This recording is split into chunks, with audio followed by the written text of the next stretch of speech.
Okay, call meeting to order. Please rise for the pledge of allegiance.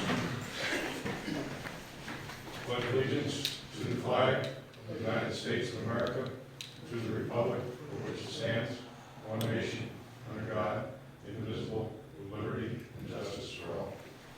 Thank you. Welcome everybody to the October 8, 2013 meeting of the Rhinebeck Village Board. First item on the agenda is our legislator, Joel Tyler. Thank you, sir. All right, Joel. All right. So the first thing I wanted to do is invite you all tomorrow at 7 p.m. at the Unitarian Fellowship in Poughkeepsie, 67 South Randolph Avenue. It's a bipartisan, nonpartisan forum trying to get to the bottom of what's going on with the whole criminal justice system in the jail in Dutchess County. The county executive is going to be there on the panel. John Penny, who lives in northern Dutchess. John Penny is from the editorial page of the Poughkeepsie Journal. Will be moderating.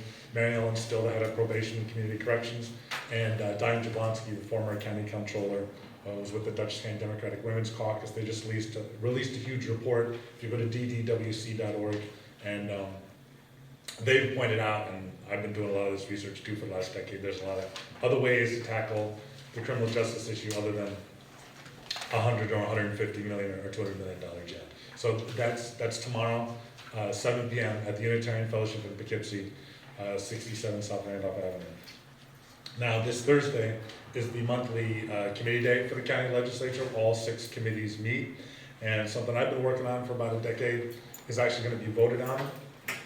I'm not sure if it's going to get out of committee, but it's for well testing for volatile organic chemicals when properties change hands. There's about a lot of information from different county executives over the last decade or two, different county health commissioners over the last decade or two, about how the water's fine in Dutchess County and we don't need this, but I've filed the FOIA request, the Freedom of Information Act requests, many times over the last 2 decades. And even just 2 years ago, the county executive's own report, if you read the fine print, pointed out that 37% out of the 195 water samples taken all over the county, 37% of the time there was serious MTB contamination. Just last year, it was found in Beekman in 2 different spots. It's nasty, it's not going away, it's not being fully cleaned up, it's not being remediated. Smith Labs in Hyde Park and Route 9 confirmed that it's still being found in Dutchess County. And that's just one of the VOCs. So regardless of how you feel about that issue, a test for VOCs only costs about $200.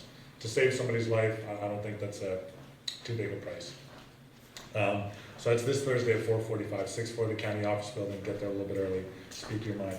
I also, for many years I've been pushing eliminate school property taxes, fund our schools through an income tax. The Assemblyman for Rhinebeck, Kevin Cahill, that's his legislation, the Equity Education Bill. I've been pushing that for a long time. Terry Gibson used to sit right over there, I'm now in the state Senate. He's been pushing that. I believe former Assemblyman, now County Executive Molinaro, also co-sponsored that, because for decades people have been going like this over property taxes. We got a $27 million county budget deficit.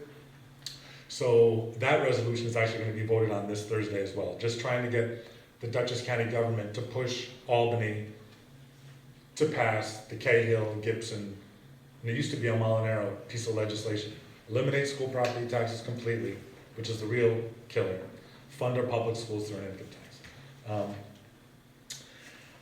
The online budget survey is still on the county website. If you go to dutchessny.gov, it's still on the official Dutchess County government website, something I've been pushing for 5 years. Second year in a row, it's happening. You can go to dutchessny.gov and fill it out. If we reform our criminal justice system from top to bottom, invest in kids, move towards zero waste, solar for homeowners, businesses, municipalities, and the county buildings, Canadian prescription drug option, divest county funds from Wall Street banks, and we are now, unfortunately.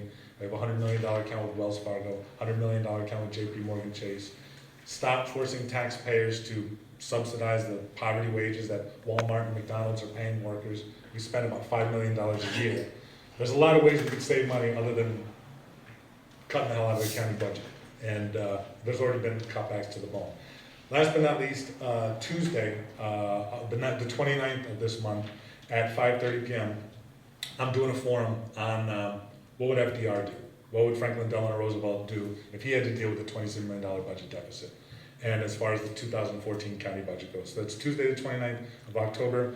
Lots of rumors running around about a pipeline and or wires coming under the Hudson River from Albany down south, so I think we may be tackling that as well on the 29th. Last but not least, the Poughkeepsie Journal many times has done editorials, not just for the well testing legislation when properties change hands, but also to end pay to play with county level campaign finance reform. Republicans who control Orange County government just passed that last week. Rockland County, Republican County Executive has had it long in place. I'm trying to get this legislation on the agenda to be voted on. The current, right now in the county legislature, they're not even allowing a vote on the Lucille Patterson Campaign Finance Reform Act, limiting pay to play. I got Lucille on this 14 years ago in 1999. So if anybody's watching, anybody here cares, please reach out to folks running the county legislature. I've been asking also, the only 2 evenings available at Rhinebeck Town Hall for the rest of this month on Monday, Tuesday, Wednesday, and Thursday are the 29th and the 30th. I really think that the voters, citizens, and taxpayers of Rhinebeck deserve to have a back and forth with me and my opponent. So if you know my opponent, please, the 29th or the 30th are open at Rhinebeck Town Hall, and maybe some other dates here. Thank you for your patience. I got to run to the Clinton Town Board meeting. Joe, one question. Yes, sir. You mentioned the wires that come down from Albany to New York City. What's the involvement of the county on that level? Well, I'll just tell you that I represent also the town of Clinton. And there were 40 people who came out last Wednesday to a forum that I hosted about high voltage power lines and a pipeline through the town of Clinton. And if nobody else in this region is going to hold a public forum about pipeline and or power lines coming out of the Hudson, it's something that I should do. I remember even Ed Haas fighting the good fight, trying to get the message out about what's going on with St. Lawrence Cement, you know, what's happening with the Metro North expansion possibly. So I just, I think it's been, I heard rumors about some sort of Champlain Express. There are people who look to me to do something like this. And just as a for instance, I think people are sort of crying out for something like this because in the town of Clinton, hardly anybody comes to any of my forums, and 40 people came out of nowhere last night. We're doing another forum tomorrow. So When you're talking about laying the pipe, laying a high voltage, high amperage cable down the Hudson River, 2 of them as a matter of fact. Is that what you're talking about? Why are people in Clinton? no, I'm thinking, when I mentioned possibility of talking about, I'm talking about at Rhinebeck Town Hall, Tuesday, October 29th. In addition to talking about the county budget, don't be surprised if I ask people to come forward and let's delve into that issue about the what's going on. Mayor Alan Char talked about it on WAMC. I think it'd not be a bad idea for some elected official in the Hudson Valley to do a public forum on it. That's all. Yeah. Thanks, Joe. Yeah. Next item on the agenda is Santa Claus. And Pat Sexton is here to speak. Pat? Okay. You got copies of the most recent letter. Most of what we've been doing for the past 5 years is going to pretty much stay the same. We are not going to be working in Rhinecliff this year. We're going to concentrate everything in Kingston this year for the November 30th arrival event. And we're just feeling that splitting our resources and pressuring the hamlet is not as good an activity as concentrating it all in Kingston at this point. And then December 7th is our all-day affair here in Rhinebeck, complete with the 7 different venues in town at the churches and town hall and here and Beekman Arms doing music and dance and theater and all kinds of things. And then on the streets as well, we're looking again to do a little closure on the street. And since we met with Pete a week ago, I sent you this new letter, and then you wrote back today, and I have some questions about that street closure piece, and we had another kind of possibility of saving off a piece of it. We had talked about closing from Center Street to Route 9 from 8 a.m. until 8 p.m., or closing it from 11 a.m. till 8 p.m. And our concern is if we're going to be concentrating some of the street entertainment on Market Street, that absolutely positively clearing the streets at 11 o'clock is going to be hard for your resources to do, and also for hours to set up. So if we want to keep a piece of the street open until 11 a.m., the question is if we can block off from Rhinebeck Savings Bank, like where Hummingbird is, to Route 9, so that that chunk is absolutely positively not parked. We won't be dealing with moving people or towing people or anything, because if we're going to move like our slack wire act from Foster's parking lot over into this piece and such, having a chunk of the street that's absolutely available, like right starting at that 11 o'clock time or even earlier, depending on what time people can come, may guarantee us the best possible result with still the compromises of keeping things open for the morning breakfast traffic and things like that.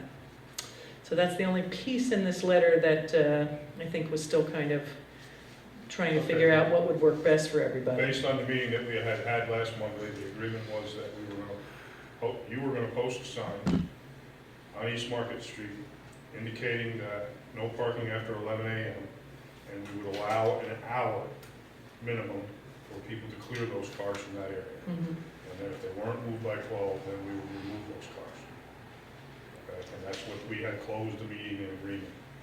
So Okay. if there's a change to that, then you need to make us aware of what you are suggesting for the change, and then we'll have to decide whether we want to do that or not. Okay, as I said, my only concern is if there's not an absolute structure in place like tow trucks. I mean, I don't know how aggressive you want to get about this, but setting up this kind of equipment and making sure we've got enough activity going on in the street, and again, there's a lot of elements that we can't control, like the weather, and so the pieces that we can control, so having that chunk of market as a real sacrosanct space that will be absolutely clear no matter what people are doing or not doing, is a consideration that we have So since. what are you asking us to do? Well, I would like to, if we could, again, your concern was having the street open until 11 a.m. for the breakfast My traffic. concern, and I think the rest of the village board's concern was that last year we closed the street at 8 a.m. and there was absolutely nothing happening there until the afternoon.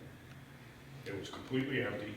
We don't feel that it's a wise decision to close the street down if it's not going to be used. So the idea was, when we talked last week, was to modify it so that the street would get closed at 11. Mhm. Cars would have some time to move, and then it would be totally closed down for the rest of the day. Well, then the issue was that you absolutely wanted us to populate it and make sure that it was happening. And because things don't start happening until 11, 12 o'clock here, Things didn't happen last year until the afternoon. Right, well, That's why we came up with 11 with a 12 deadline. right. And that way your events could, after 12 o'clock, anything that had to be set up could be set up. And things didn't happen until 3 o'clock in the afternoon last Yeah, year. well, we had a couple of cancellations because there were weather pockets around that made it a problem for some of There's the no people. point in us closing the street for non-activity, so we're trying to work with you and get a feel for when these events are going to happen. What is your schedule to make the events happen? And then we were in agreement last week that if we said 11 and then have them all out by 12, you would have enough time to do what you needed to do over the course of the afternoon. Well, and that's the question of whether we will or not, and that's always, again, weather dependent and what's going on with people that are coming to set up things. And one of the pieces that we thought we could move over is that big slack wire rig that's in Foster's parking lot, which draws a big crowd and creates a lot of action on the street. So we thought if we moved that over, but if it's absolutely positively not clear by 12 noon, it becomes an issue of getting that all set up and then that all struck again by 4:30 in the afternoon for the parade, because by 4:30 people are gathering in the street, so we have to deal with safety issues and that type of thing. So the sooner we can get that slack wire up and get that action happening. What time does the performance start? Well, it's the setup takes about 45 minutes to an hour to set up. So if we had to wait till noon and then maybe there was still a car and maybe there was, not towing going on. I mean, that's part of what I'm trying to. What time does the performance start? The performances start 12:30, 1 o'clock, depending on, the schedule of Last the year rest they of the did day. What's that? Last year they did not. So At Foster's parking lot, they did. No, Yeah. on East Well, that's what I'm Market. saying, the piece that we want to move, that's the big piece to guarantee action and things going on in the street. Because last year we had a number of of booth kind of related things that were supposed to be happening on Market Street who canceled on us because it was snowy early in the morning and it was threatening all day long and it didn't actually develop. But there were people who said, I can't bring my thing because if it gets wet, it's ruined, and that type of thing. Because we depend on a lot of people coming for free and for volunteering their services, so it's really hard to guarantee every single person that we're booking for things is going to show up. So my question still remains, what time does the Slackwire Act need to start on East Market Street?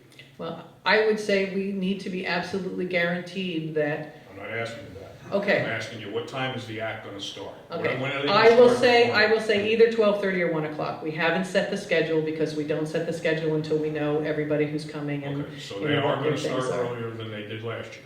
Well, they started in Foster's at 1 o'clock. I'm saying on Yeah. East Market Street. Okay, on East Market Street, yeah, I mean, it's the same, it's the same act. We're just moving it from the Foster's parking lot over. So the wire act that was set up on East Market Street and not used last year until 3 o'clock in the afternoon is totally different from what you're proposing. Yeah, that's a totally different guy, and he couldn't set up because where he had to set up and what he had to do was just not gonna work because of there was wetness and there was, threatening weather and all of that type of thing. So it was a slightly different act and a different, And what other acts will be on East Market Street then? well, Starting at we've 12:30 got, or 1 o'clock? we've got dancers, we've got, we're talking with an organization that's got the Chinese lion dance. There are different kind of static things like this photo booth from last year. We're hoping to get them back again this year. There's quite a few things that could go there, but we have to figure out, where they can be and what time they can be set up. And so if we have that chunk that we know is going to be clean and we're not dealing with any angry motorists, then, we can start to, plan some things that are, absolutely ready to go. But the day doesn't really start until almost noon anyway. So, but that's the thing, is that if we are planning on spaces and then the spaces can't be cleared, that becomes a really big problem, especially if you want us to move. The spaces can be cleared. I'm trying to determine the time frame for making all of this happen. And if the performances are gonna be at 2 or 3 o'clock in the afternoon, we've got plenty of time. If the performances are gonna be at noontime or 12:30, then we have to say, the car's gotta be moved by 11 o'clock, and that's the deadline. Well, and the other Right. thing that we'll be Like I dealing said with this before, year. Our agreement was last week, 11 o'clock for the signs, out by 12. Okay? And, So if that's no good, we're modifying it, we need to know what that modification is. well, and again, because I don't know the exact schedule of everybody who's coming or anything yet, I'm just trying to get to a place where we know, like Foster's parking lot, we control completely. We have that completely in our control from 11 o'clock the night before, or 1 o'clock in the morning the night before, all the way through. So this is, part of what we're dealing with, Jim, this year that we've not dealt with before is that you're asking us to bring even more into that space so that everybody's happy that we closed it. Correct? But that also puts the pressure on us to get all of that stuff out by 3:30, 4 o'clock in the afternoon. So when the crowds start to gather there for the parade, because they start to gather at 4:30, even though they know the parade's not stepping off till 6. So that's an unknown for us. That's a place where we've got a whole new piece of strike that's going on. So what we're looking for is as much leeway as we can in having a clean place that's ours, and that we don't have to worry about, oh, well, these 4 cars, we can't find the owners, and we put a ticket, but now we need to pull in a tow truck, and, those are the kinds of things that are gonna really Okay, pressurize so us in a give me way a that time. could be a problem. Well, I really need to have that clean by 11:30. That All right. section, if that's where we're gonna And put we're the, changing it from what we the agreed wire upon act. last week. So we go from 11 to 11:30? well, What I'm gonna suggest is that you make the signs up, and the signs say, no parking after 10:30 a.m. 10:30, okay. All right, now this is a suggestion, this board still has to act on all of this.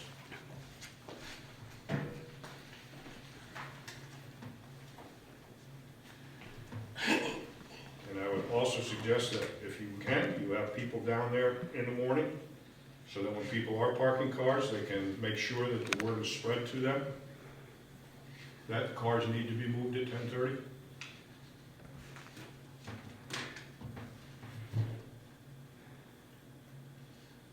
I know you had mentioned mentioned something about the Rotary Club being willing to help out? Well, that's still to be determined. What we've asked them to do is the marshalling that they did last year.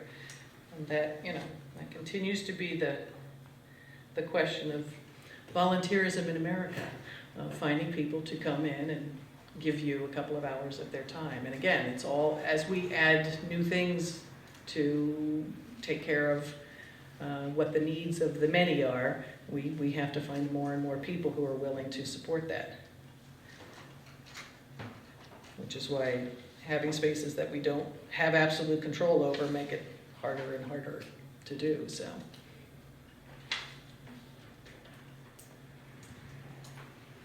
So how does this get enforced then? There are some stragglers, there's a few cars left. As I suggested in the email that I sent this morning, the sign should read no parking. Now we're changing it to 10:30. No parking after 10:30, violators will be towed.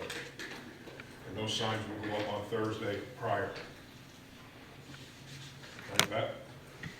Thursday, a couple days before, or Thursday the prior. week before? Thursday prior, 2 days before the event. Okay, yep.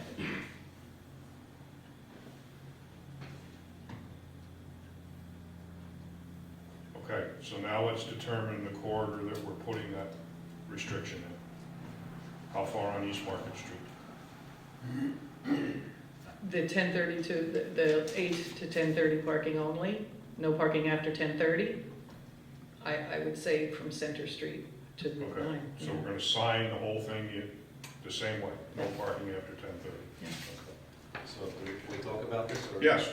This is And what then she Jim, suggested. I'm trying- just let one more me thing just then, finish. yeah. I'm trying to get clear to the board, so the board understands what Center Claus is requesting, and then we're gonna discuss it and we can take action, okay? And then Jim, just one more question, are you gonna close from Center Street? You're gonna barrier at Center Street? No, because we have to leave the municipal parking lot open. Right, but last year you barriered We did here. last year, we went from the west side of the parking lot in the morning. Oh, you did, because when Okay. when I arrived, this was blocked off, and then I had to go other So you let places, so people through. that Well, got we did. moved. Well, we had signs out here that said East Market Street was closed, Mm-hmm, okay? But people could still go into the municipal parking lot, okay? okay. And they could use the municipal parking lot, and then I think it was at 5 o'clock, was You when moved we it had to back, cut yeah. off to shut the Okay, street. no, that's good, that's fine.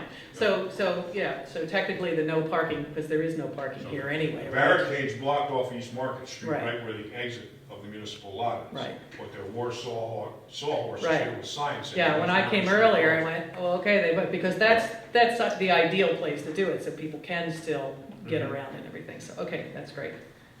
That's great.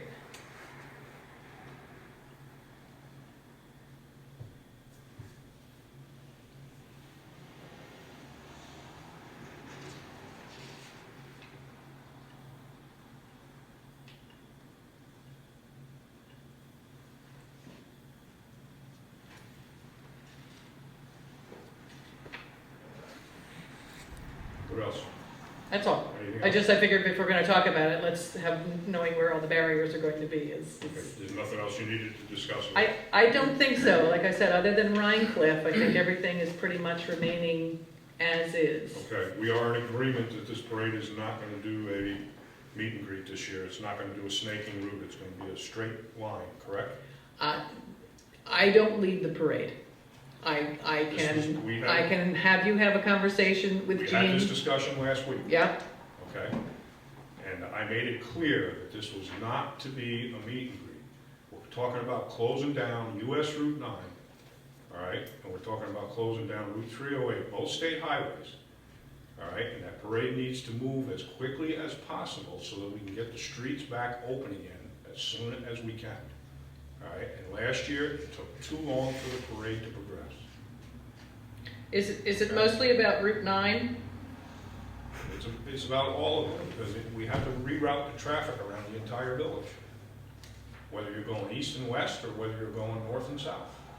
Because it was such a fantastic crowd pleaser. It was an amazing thing for the kids to pet that puppet horse. And again, it's part of, just We slamming the discussed parade it- through kind of We discussed thing. this last week, and the village's position was very clear. Okay? And my question is it more Route 9 than Route 308? No, it's equal. Okay,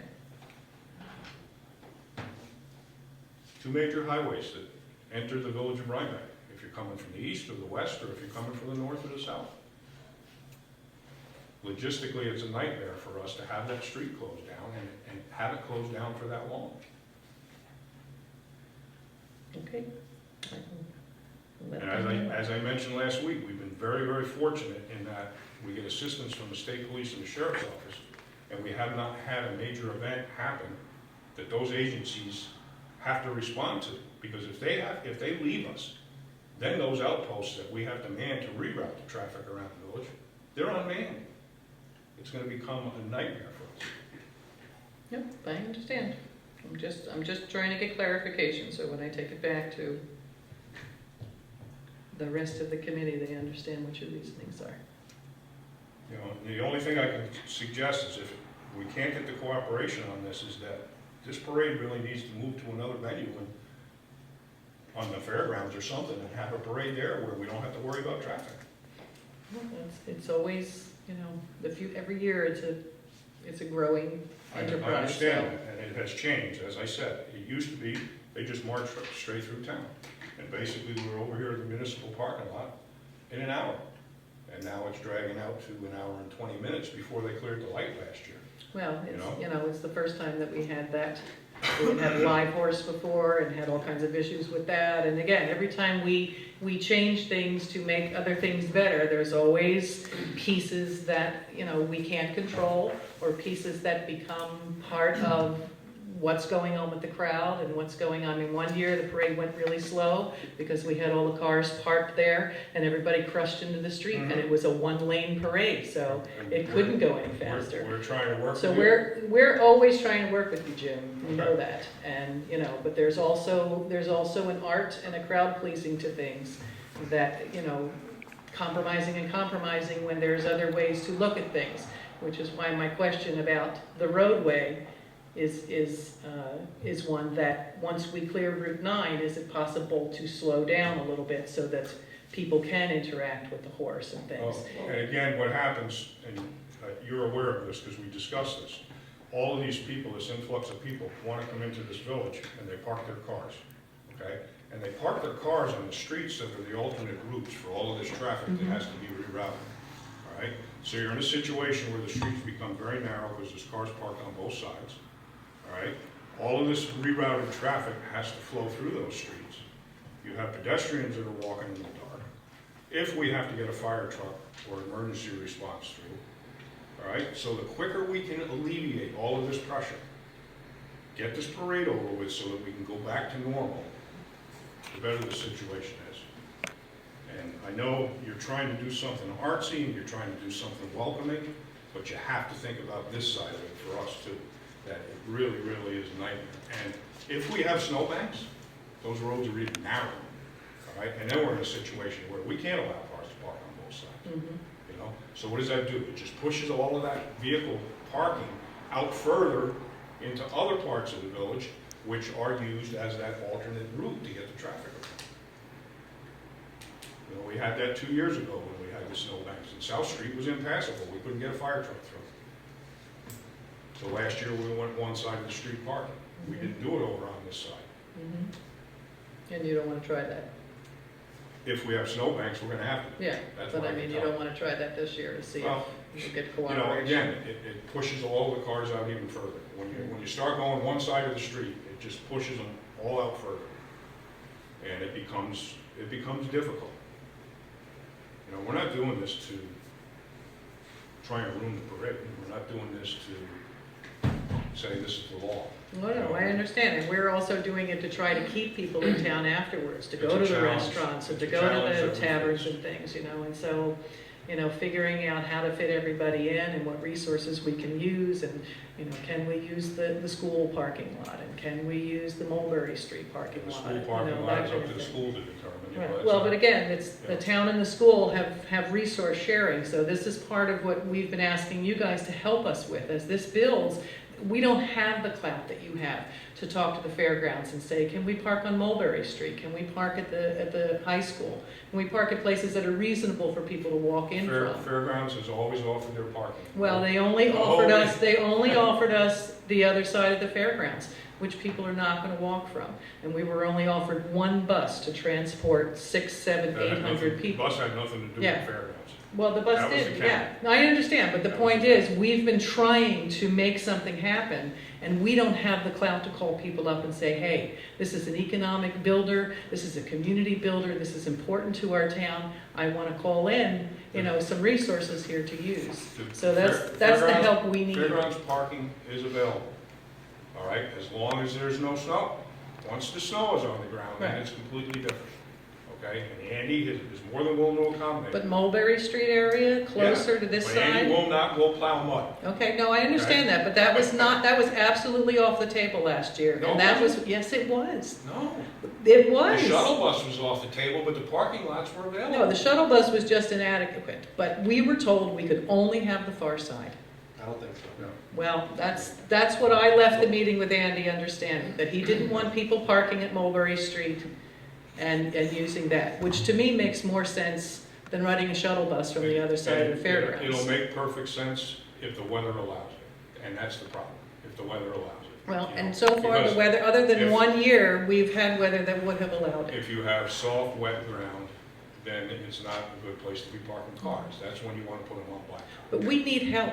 We need help with this infrastructure thing. We need help because we can't manage the town of Rhinebeck and manage the event. So we need the help of people to go out and advocate for us and help us problem solve and pull it together.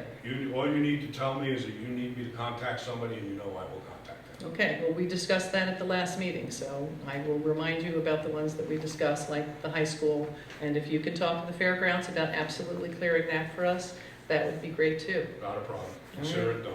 Okay. When I parked, I was pretty much there anyway. I mean, that's about as close as I could get Yeah. when I parked it.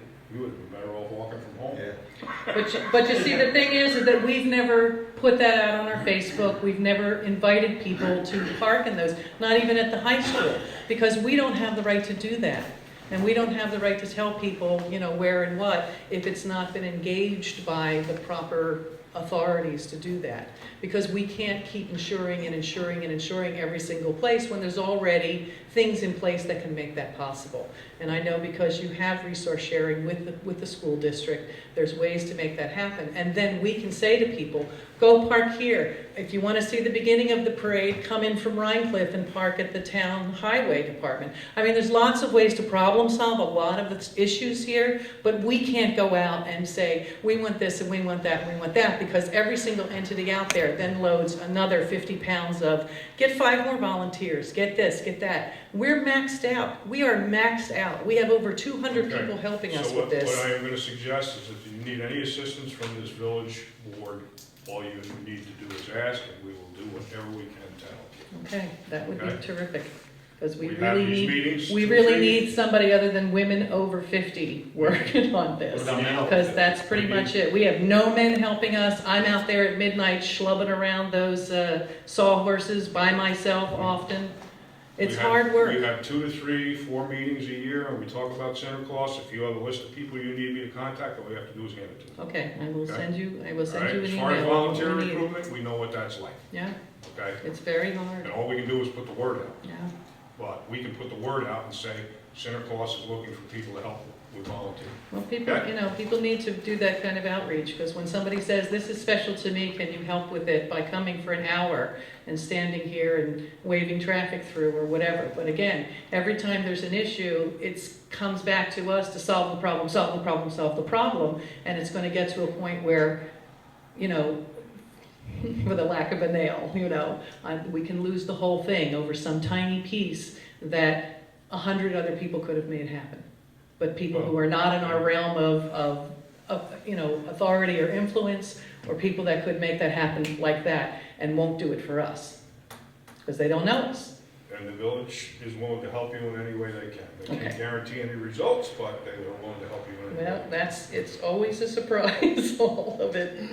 And that's part of the magic of it, is that, it all comes in through the cracks in the Okay, net. so pretty much we have what's supposed to happen. So now it's up to the village board to ask questions. Tim, you're concerned about what the serpentine kind of marching? Yes, the parade took too long to clear last year. And what happened was that the parade came down the hill from the library, and it started doing this back and forth across the street and stopping. At one point, it stopped over on West Market Street for at least 15 minutes, and I got so frustrated. I was here at this barricade, and I walked over there, and then the parade finally started moving again. Nobody knows why it stopped over there for that long, but it did.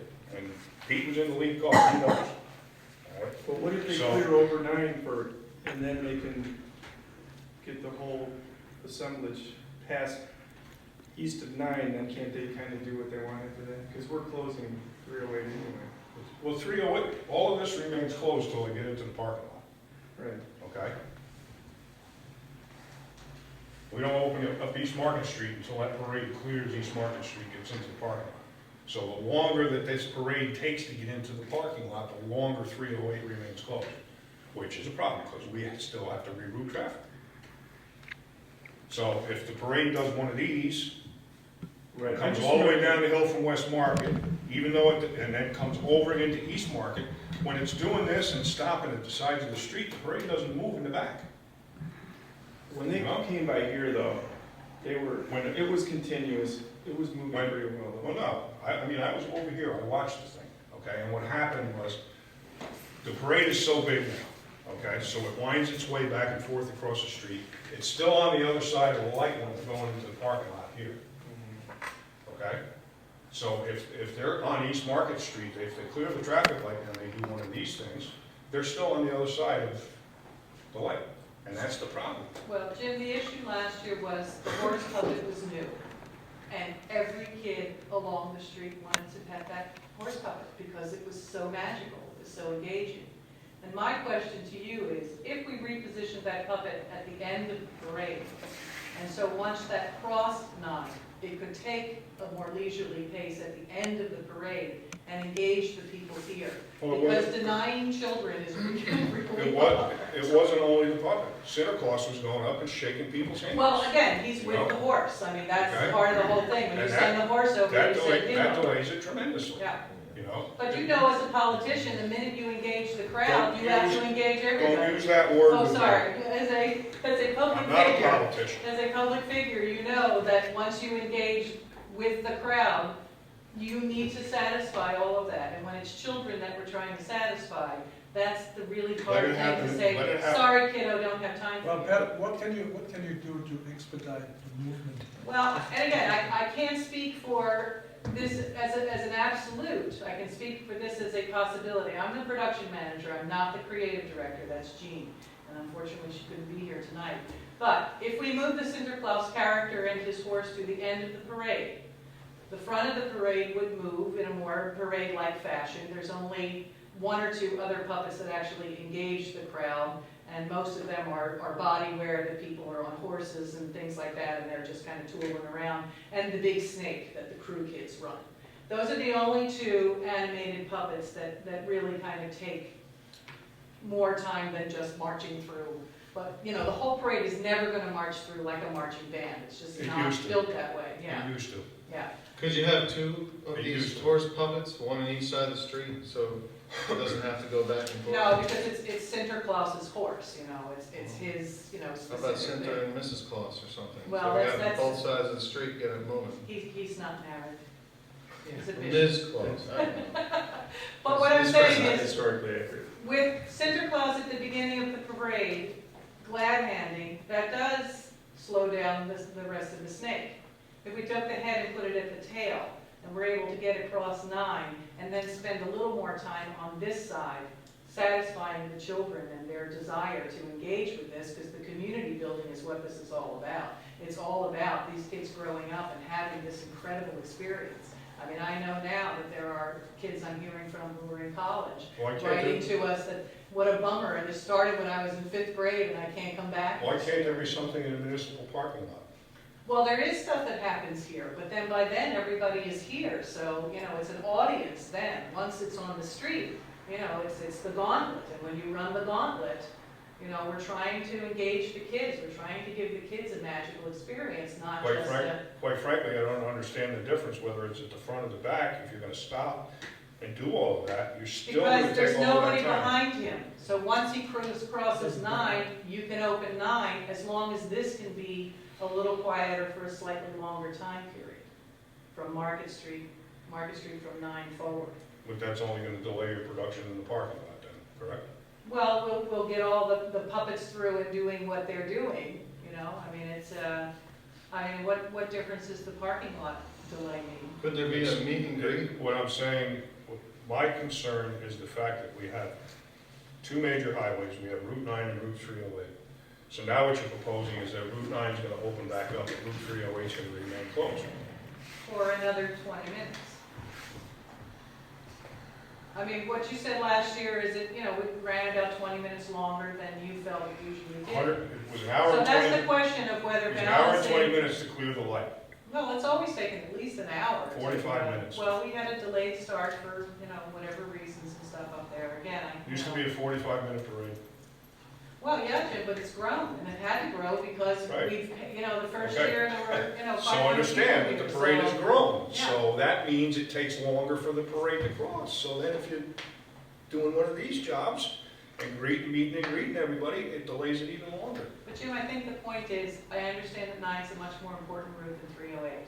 The question is, can we keep this part closed a little longer and make the compromise that we've redone the way we're doing the parade in a way that we can satisfy the kids in the audience that they're being paid attention to and they're having. This is the guy that has to deal with this.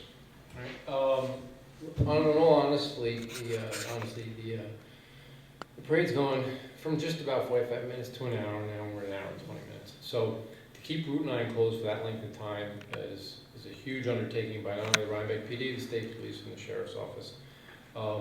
So personally, managing that, it's a big deal, and I'm the one in charge of it. What I'd like to see is the parade be an hour or a little bit less. An hour is about the max. I really want to keep Route 9 closed. What happens is because of any ambulance trying to get through or another law enforcement agency trying to get through, or no matter what it is, we have to redirect them. And when we have that many people on the road, it's, you know, blocking the road, they have to go around. So I'd like to see it at least in no more than an hour. Now, the hour and 20 minutes last year, I had all kinds of issues, you know, with traffic outside of what everybody else saw here, and all the other streets, intersections, and you know, I'm trying to think at that time, you know, if the ambulance has to get out, or if the fire truck has to get out, and what happens is for that last 20 to 25 minutes, it becomes impassable on a lot of local streets. So that's where I get really nervous, because if there's an emergency situation, you know, somebody's got to get through. So I'd like to see the parade no longer than an hour. That's coming from the law enforcement, you know, my end of it, and the safety of the people, for the matter of fact. The problem is the parade's also gotten longer. You know, there've been more people in it, so it takes longer for the, you know, for the front of the parade comes in here. Forget the back and forth. That was last year. That really took longer. But when the front of the parade is in the parking lot, the tail of the parade is nowhere near through the tail of the, you know, through the light yet. So as it gets longer, that's also why it's making it longer, not just because of, you know, the back and forth, but also the length of the parade. I think last year at the Star Library, you were there, how many people were still showing up as the parade was going to try to get into the parade? I'm never up top, I'm always on So station. as people are trying to run in to get into it, even as the parade's starting, and it didn't kick off to maybe a couple minutes after 6. I mean, I really have units in specific places to stop Route 9 traffic prior to the 6 o'clock start. So Route 9 isn't closed just from 6 to 7 or 6 to 7:20. It's closed from about 5:30, 5:40. So now you're talking a 2 hour, almost a 2 hour, you know, redirect. And, you know, we get a lot of people who live in the area now can't get to their homes because they're coming back from somewhere.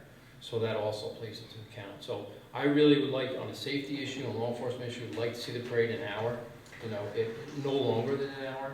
I'd like to kick it off right at 6 and hopefully have the parade clear Route 9 and in the parking lot by 7 o'clock, just for the safety aspect of it, you know. And I know it's grown, I really do, I understand that, and a lot of people come. And as more people come, that also creates more traffic. So, you know, I just think it's a safety issue, you know, maybe on your level, and you can talk to the fairgrounds again, people would consider to park at the fairgrounds and walk a few blocks. You know, that would be great.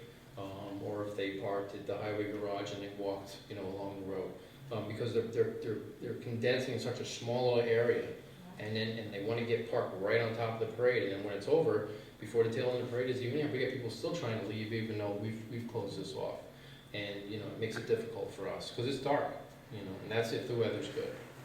So that's, I mentioned at our meeting, and, Gene's used to dealing with New York City and the Halloween parade, and they have block after block after block that runs parallel to each other, and they can reroute all this traffic. We don't. We've got one route that we can route traffic around our village in when we close these streets now, right? We don't have 4,000 police officers, we got 12. No, And then Jim, we- I totally All right, and we understand, I really do. We rely upon the state police and the sheriff's department. And like I said, they're only here if there's nothing else going on. If they have a major call come in that they have to respond to, they leave us, bang, they're gone. So it really could turn into a very, very bad situation. That's why we are asking for cooperation as far as moving this parade along as quickly as possible. Logistically, for us, this is a nightmare. And it's a major accident waiting to happen if these other agencies turn around and leave us. Because then we've got no control over the outlying area where this rerouting has to happen. Because all our officers are right here in the downtown. Is there a way to take some elements out of that parade? Or shorten some of them? Such as, I don't know. yeah. One of your grumpuses. No, the Trumpers are not. Rubbers is the biggest problem. Wait, can I say something? Yeah? Why can't we No, start? but, Okay. just finish. Go ahead. Sorry, I'm just concerned. Daughter's supposed to be walking over here. Is there some elements that can be reduced or taken out of the parade? That's not my call, unfortunately. I have to take that up with Gene. Again, this is, the idea of Sinterklaas is a gift to the community. It is a holiday celebration that includes everybody, that is giving children a kind of lifelong memory of this town and why it's special to be in a small town and what that's all about. I'm talking about the length, not the. No, I understand, but it's also, people want to be part of it. I mean, we have groups from Red Hook who are building their own lanterns and puppets and things and want to be included. And, this is part of the question of if it can't be open and it needs to be on a schedule or whatever, its sustainability is in question. And it's concerning because I think that the business is loving it. I think it has been an incredible thing. The fifth grade whale watch makes $6,000 every year at their spaghetti dinner. It's We're not trying to stop this event. No, I understand that, Jim, but there's also trying to manage it. that's why I'm asking questions about, is it Route 9 that's more important? Is it 308? I mean, I'm looking for ways to say, what can we also compromise and sacrifice as it grows? Or if it can't grow anymore, or if, this is the thing, is that I'm trying to preserve what the artistic element is. And the arts are constantly compromised, And the artistic element is wonderful, but it's growing to the point where it's becoming unmanageable for us. Okay? So we need to work together to figure out how we can make this thing continue and get it to be able to move through this village and get this village back to normal as soon as possible. And to keep adding more to it and to keep winding it around and slowing it down is not working for us. It's a headache for us. But trust me, We don't have 4,000 police down. officers and we don't have multiple streets. The element that slowed it down was more the Sinterklaas and the horse than anything else. Because that led the parade, so that set the pace. Okay, can I make a suggestion? Why don't we start the parade at the fairgrounds and bring it to the parking lot, like the Memorial Day parade? Because there's no lights along Mulberry Street, it's too dark. I mean, but coming through the I center. knew you were gonna say that. Yeah, well, because coming Well, through the maybe we center can of put town, lights there's up. so much light, it's so Temporary much lights. safer. That's the thing, is that, and coming through the center of town, again, it's the economic boost to the town. Yeah, but everybody would still be around Rhinebeck all Be in day. there. They'd still be around Rhinebeck. For right now, we're talking about the parade leaving from the Star Library. I know, but I'm trying to find a compromise. Maybe going forward, we'll think about something else. Right now, I don't know why we can't agree that this parade does not have to do this constant winding back and forth. It just does not have to do that. It's still going to be a spectacular parade. I understand, but as I said, No, we I tried. really don't think you folks do, because I don't think you understand the headache that this causes for us logistically. Jim, Yeah. I will try to work within the parameters you give me as closely as I can. And we talked about it last week, and I I made it clear at that time that this parade needs to move clearly, and now we're not talking about that anymore. That this parade is now gonna do a winding thing. Well, You know, that's frustrating. not what's been said, Jim, that's not what's been said. Well, I am looking for a compromise that could change something. When we understand which elements are the issue, changing some of those elements around can make a difference and can also give us the leeway to really continue to create the community building experience that we want. To just like parade a parade through, straight through, is not really the spirit of the thing as intended. So that's the question of whether 308 could be It's clear. closed for slightly longer. It's very clear that this has morphed from what it originally was to something different. And it's quite clear to me that we're not in agreement on how this parade should flow. And all I can tell you is that it's, for us, it's unacceptable for this thing to do this back and forth winding route because we have to manage all of these other things around it, okay? And it's becoming impossible for us to do that. so, someone said parameter. Objectively, are we talking now 1 hour parameter? That's something that they can talk about. Pete's made his request for 1 hour, Okay. all right? Now, are you talking 1 hour from 6 o'clock at the Star Library and everything here by 7 o'clock? Yeah, that would be good, yeah. If we could get it from the start into the municipal lot. That's going to be very difficult, you know. Is there a way you could take some of maybe the children with the decorated sticks and put them, you know, at the end as more like a welcoming party for Santa Claus instead of them all being added into the parade? Because as the experience, they Well, don't what, get to see any of the parade if they're at the end of it. And that, I'm sure, adds to it. You have what do you hundreds mean of kids. that come in at the end? Yeah, That's the crowd that just falls in behind. I mean, they're just following the parade to here. They're not an official part of the parade kind of thing. I know that, at least I know my daughter and my wife went up to the Star Library and walked in with a stick, and then they don't get to see any of the stuff coming past. And there were hundreds of children at the end that came all the way from the Star Library and had to cross Route 9. So maybe we could encourage the children to be at the end, get everybody down, and then be welcoming party for the horse and Santa Claus. They can pet it once they get into the lot. Well, we'll have to, you know, look at where that would physically be possible and, you know, if that's something that I can think it happen. could shave some time off of the Yeah. I mean, we had that one year, we had the horse and Santa Claus over here in the fire department grassy area there. And the kids were able to come over and, you know, have the horse, and because we had a horse that year, it was a good horse for that kind of thing. It wasn't a horse that was upset by the crowds and things. And again, when people come and want to be part of the parade, the way it's been designed is that, you know, we have puppet elements that little kids can carry and big kids can carry and stuff. And being part of the parade, I mean, ideally, how we would like to see it is nobody would be watching the parade, everybody would be in it. You know, there'd be something for everybody to carry and touch and be part of, you know, what it was about. And nobody you will watch know, it then. Yeah, but that's the point, is it's the experience of being in it and watching each other rather than being static on the sidelines and watching. It's a different head. I mean, it's what we did on the walkway over the Hudson. It was amazing. 52 towns participated in that. And there was no one watching the parade. The parade was 2 snake parades that crossed and then went back the other way. It was a very interesting experience to have that performance art in a way that you're not a spectator, you're an actual participant, which is Well, why for we that invite people example, to maybe come you up could there. start half the people at the municipal lot and half the people at the Star Library. It'd take 30 or 45 minutes and you'd be done. Everyone would pass each other and see each other. Oh, no, we'd be much, much longer. How's that if we split it in You're half talking and about cross each other? Crossing, walking from here to the Star Library back like this? Splitting No, it in no, half. half starts on one and half starts at the end, and that's the example you just used. Have them cross on Route 9, then the traffic's done in And 45 end minutes. at 2 different places? Yeah, isn't that what you did on the walkway on the Hudson? Well, that's because we then had to open the walkway on the Hudson, so we had to have our parade, and then those people left, and then we opened the walkway, so that was a different. I was just building off of your Yeah, example. no, but I'm just saying, you know, the idea is that this is a participatory thing. It's not just stand and stand and stand, which is why we invite people that if you want to be part of it, it isn't just a spectator sport. You can be part of, you know, what's going on here.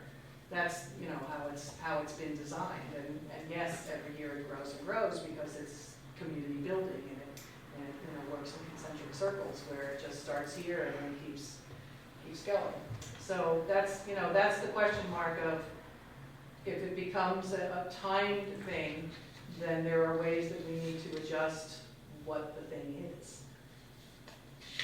But at this point, in mid-October, it's hard to make those adjustments when we've already made commitments to bands and dancers and, people that are coming to be part of it. What I am asking you, this is my personal question, all right, my personal request, is that this parade not wind its way back and forth across the street, that it comes in a straight line to the parking lot. Let's try it this year. Let's see how much this parade has grown and how long it's going to take it to clear that traffic light. We don't even know if we can get it through in an hour. Well, Jim, I would suggest that you walk at the head of the parade with Gene and see what the scene is to really He understand. knows, he's right there in the police car in front of him. And it's like not totally in our control a lot, that there's a lot of things that go on and there's a lot of things that are, Yeah, last year, the mayor's right, it took Gene and Santa Claus a very long time to just get down the hill to the traffic light. And I think it took so long to get from just the top of the hill to there, and that, for whatever reason, they changed it up. It was well, a meeting. I know that coming from the Star to like Chris Chesney's place, it was the first time this public was being used, and so 4 people trying to coordinate how this thing was walking on an incline, and that's the darkest part of the route up there. So I think that there was a little clumping getting down to Oak Street until they kind of got to the lighted, more, flatter area. So I know, again, as we had New Ellen, it's because we had to get rid of the horse, the real horse. The real horse issue every year was harder and harder and harder to deal with. So they came up with this idea of the puppet, and then of course running the puppet with volunteers and that kind of thing can sometimes take a little coordination of getting that together. And then by then the kids were all like, oh, I want the puppet, I want the puppet, let me pet. And then, it became this opening to the crowd of, including that. Could they pause at Oak Street and then close Route 9 at that time? Can you Yeah, stop okay, the parade at Oak Street? Route 9's closed long before that. Well, Route 9's closed from 5 o'clock or something. That's what I'm saying, could we coordinate it instead of waiting for the parade to step off at Star Library while it's...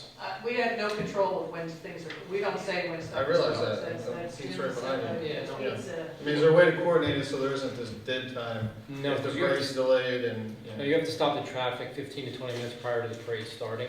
Mhm. All right, and there are a lot of people who come late, so we try to work with them. What happens is at 5:30, 5:20, you have to have all the law enforcement in place on all those intersections, or those roads that you're gonna divert the traffic to. And if you don't close it down, you need leeway time to get everybody out of the middle.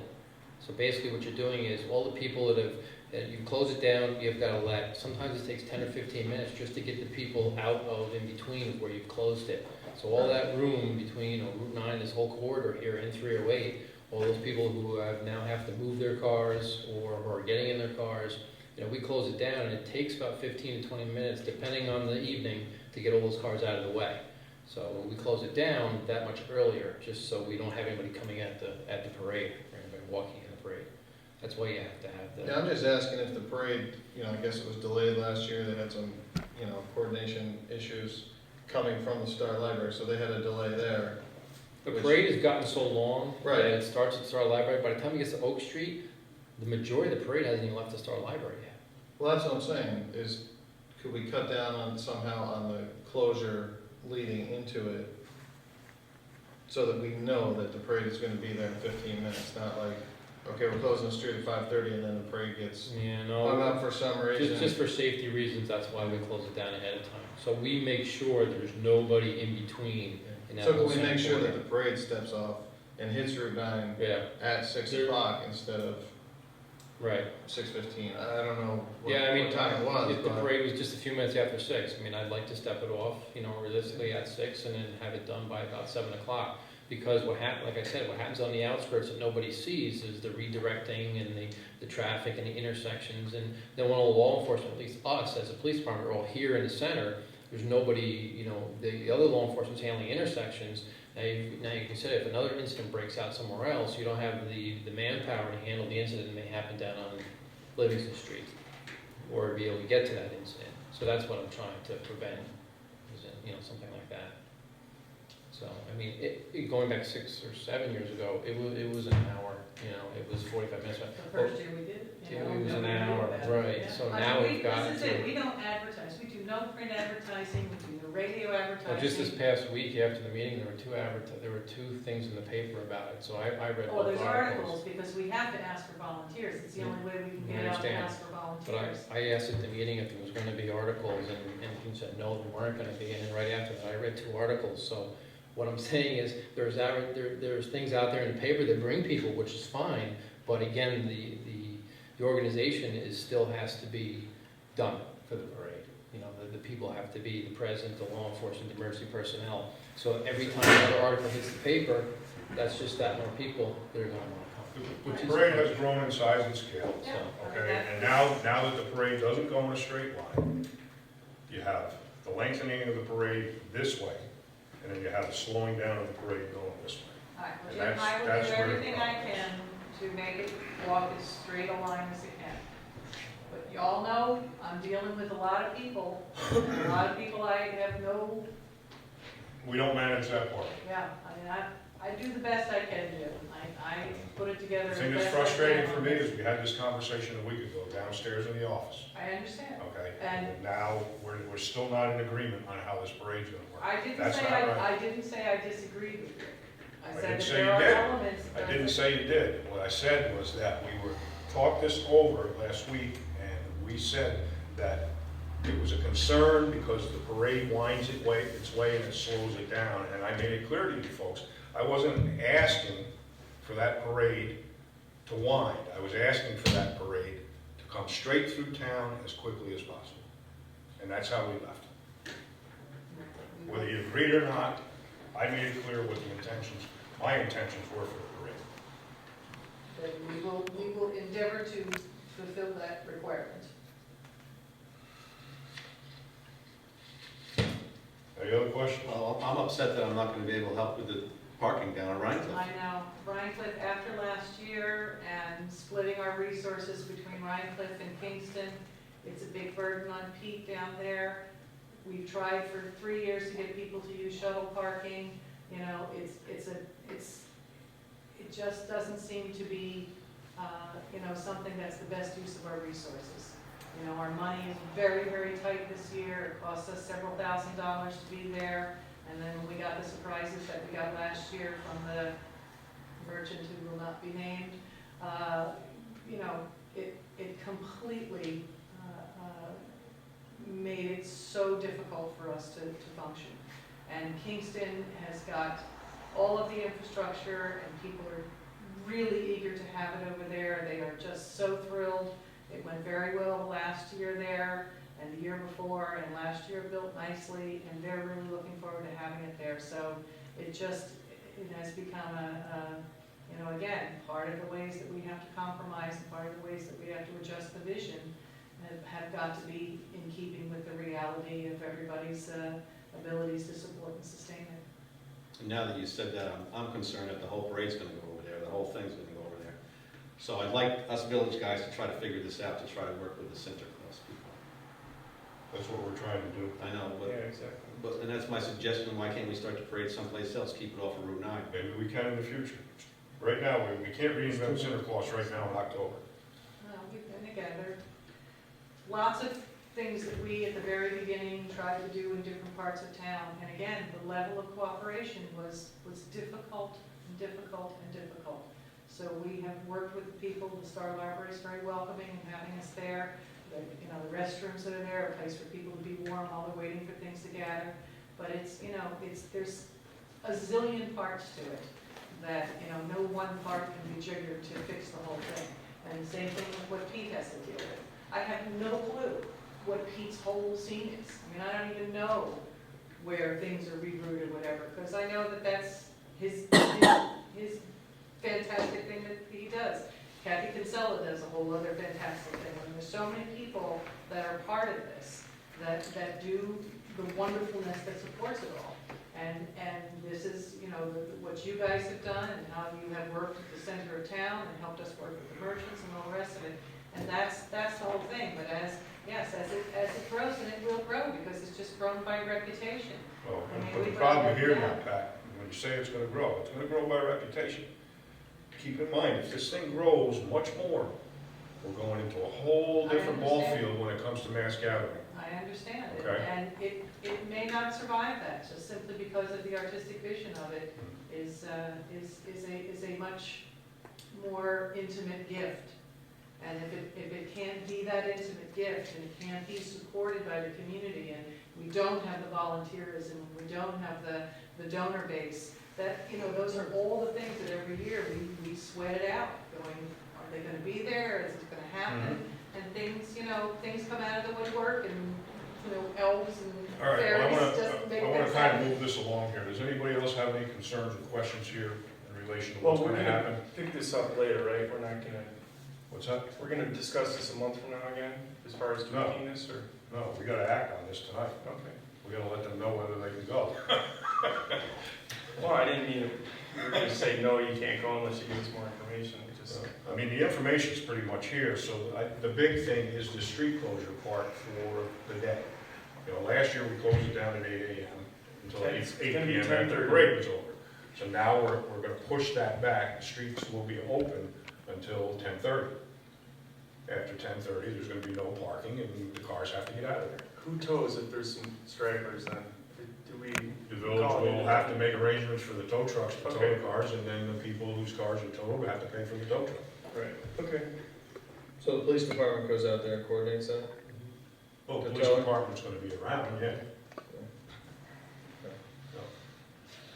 I like the farmer's market deal on Sunday morning, Mm-hmm. you know?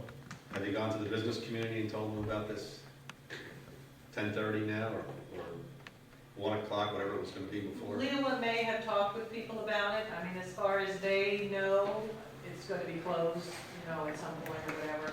I don't know that they know that a couple of hours, I mean, it seems to be a compromise mostly for CVS and Pete's and Bread Alone and Samuel's that do a breakfast trade, that, you know, they seem to think that, you know, it was onerous on them to shut it down, you know, for the whole day. So, And the whole key here is too, if there's people in that downtown area while the street is closed, they're gonna be going in these places, you know? If the street's closed and there's no parking and there's nobody there, that's a problem. That's what everybody had the problem with last year. There was nothing going on, and nobody could park their car. but again, Jim, anytime you do a street fair, anytime you do anything that's gonna take I'm not- place in a public place, you've gotta close it down several hours beforehand, Right. because you've gotta have a control Right. situation. And I'm not debating the point, I'm just saying that's where the frustration level was last year, was because there was nothing going on all morning long into the early afternoon. So the business community was, why'd they close the street? So what do you want to do here now?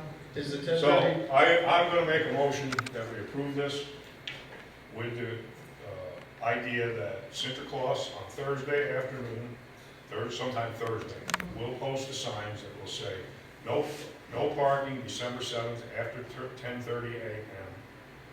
Violators will be towed. I second the motion. Okay, further discussion.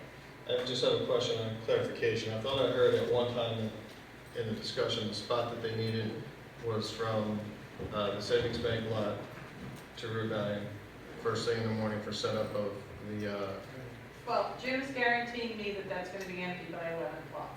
If it's not empty by 11 o'clock, Right, that- I don't that's the know that 10:30 my part. I'm just- slide wire guy can set up there. And or does it go from what I'm gonna suggest is that it go from here, from the exit of the municipal parking lot, that we don't break it into two pieces. So how long does it take the slack wire guy to set up? Sitting out. I think it's 45 minutes to an hour, because it's a lot of, you know, Jimmy climbs up on it, tests it, Mhm. goes back, you know, it's a lot of that kind of tweaking that happens with that. Any other discussion? All those in favor? Aye. Aye. Opposed? So voted. Thanks, Pat. Thank you, gentlemen. Appreciate it, thank you.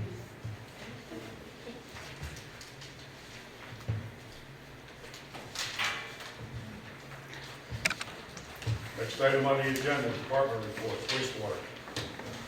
September's quiet month, wastewater treated 3.6 million gallons of sludge processing, 42,561 pounds of sludge processed, 4,484 pounds. Nothing really big to report. We did put the sound wall up for the blowers to divert noise away from Astor Drive, and that's an ongoing thing. We have to get some acoustic panels that are more permanent. We'll probably do that. We covered it in three sides, and we were suffocating the blower, so now we just have it on the north of the blower, so to be a sound barrier for the woods. So.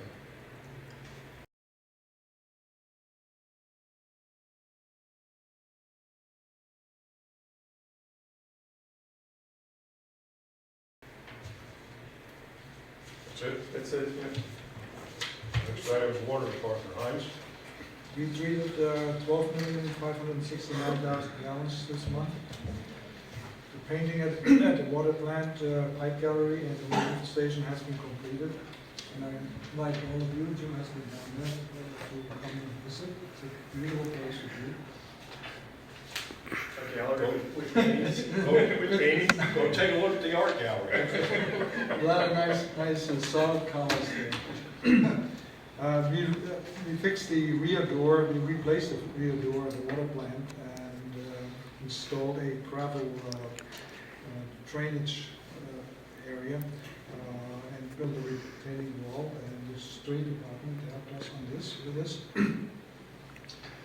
We resolved a number of signal communication problems with the reservoir that were traced to Frontier Communication, and these problems once or twice caused overflow of our reservoir.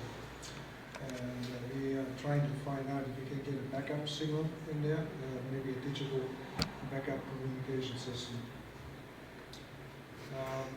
I've been talking to you since probably May about a variable frequency pump drive for our main pumps, motor drives.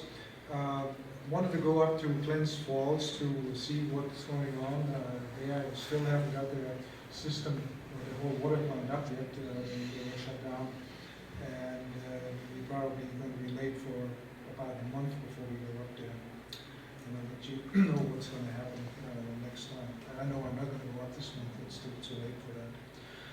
As far as the water distribution system is concerned, we flow tested our first hydrants. We did 4 of them, one of them last week and 2 of them yesterday, and found some interesting results.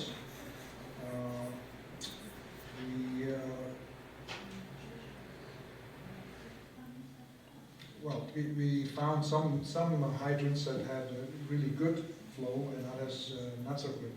And I reported that probably in the November time frame. We also replaced a 4-inch valve feeding Chestnut on Montgomery Street and installed a 6-inch valve on Montgomery Street, and replaced a fire hydrant on Chestnut and Montgomery. In the next week or so, we're going to also have to replace a valve on Black Avenue and Montgomery Street, and at the same time we replace another one of the old-time hydrants, which actually was broken, we found out. As far as other things are concerned, at the water plant, we have a new man join us on September 13th in the water plant, Brian Alex, as an operator trainee. We also have done a partial remediation of asbestos issue in the water plant and the village hall. I'll just briefly talk about electric power reduction initiative that we had started. We generated about 2,800 kilowatt hours in September. We used, that's in the village hall here, we used about 2,900, so we almost broke even, and in the process saved about $450 in power costs. Talked to Central Hudson the other day, Mark Nopeter, and he informs me that it was about 50% of the 116 hydrogen vapor lamps were replaced, and they're going to do the rest of it in the next month or so. They located all the plans, all the lamps in a little station over here so they can get access to them faster. And that is all I have today. Thank you, Heinz. Fire department, Keith? Okay, I'll start with the call report for September. EMS was 17 in the town, 13 in the village, for a total of 30. Fire calls were 15 in the town, 8 in the village, and 23 total. Motor vehicle accidents were 4 in the town, 1 in the village, and a total of 5. Total calls for the month were 36 in the town, 22 in the village, for a total of 58, making it a relatively light month.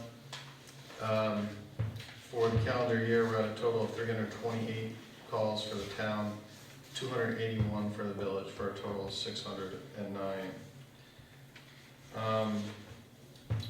When we appointed the new chief in the spring, we left the first assistant chief position vacant, and since then the chief has appointed the first assistant chief, which would be Darren Forbes. As I understand it, and I reviewed it in the bylaws of the department, there's no mechanism to replace that in the meantime. So as I understand it, it'll be a month-to-month appointment to fill that position, which will not be confirmed by us, as I understand it. And that would continue until the normal election process in December. So I'd like to welcome Darren and thank him for his taking the responsibility. There are 2 new firefighters elected, the first being Joseph Reese as a probationary firefighter, and the second, Hunter Knapp, also as a probationary firefighter. I'd like to make a motion to approve membership of the 2 mentioned members. Is there a second? Second. Any discussion? Yeah, how many firefighters, we seem to be improving almost on a monthly basis, 1 or 2. How many are going in and any of them coming, leaving again? I don't get a report of members that leave. And then the reason I'm asking is I guess every one of them has to go through this medical screening. They do. So this costs a bit of money.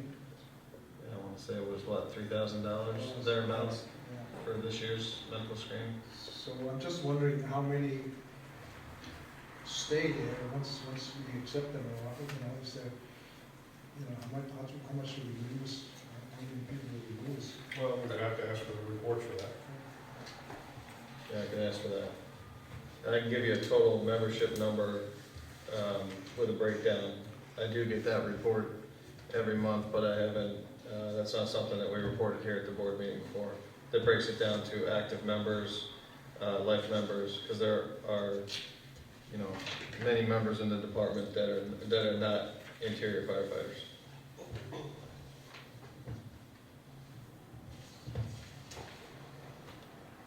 Anything else, Keith?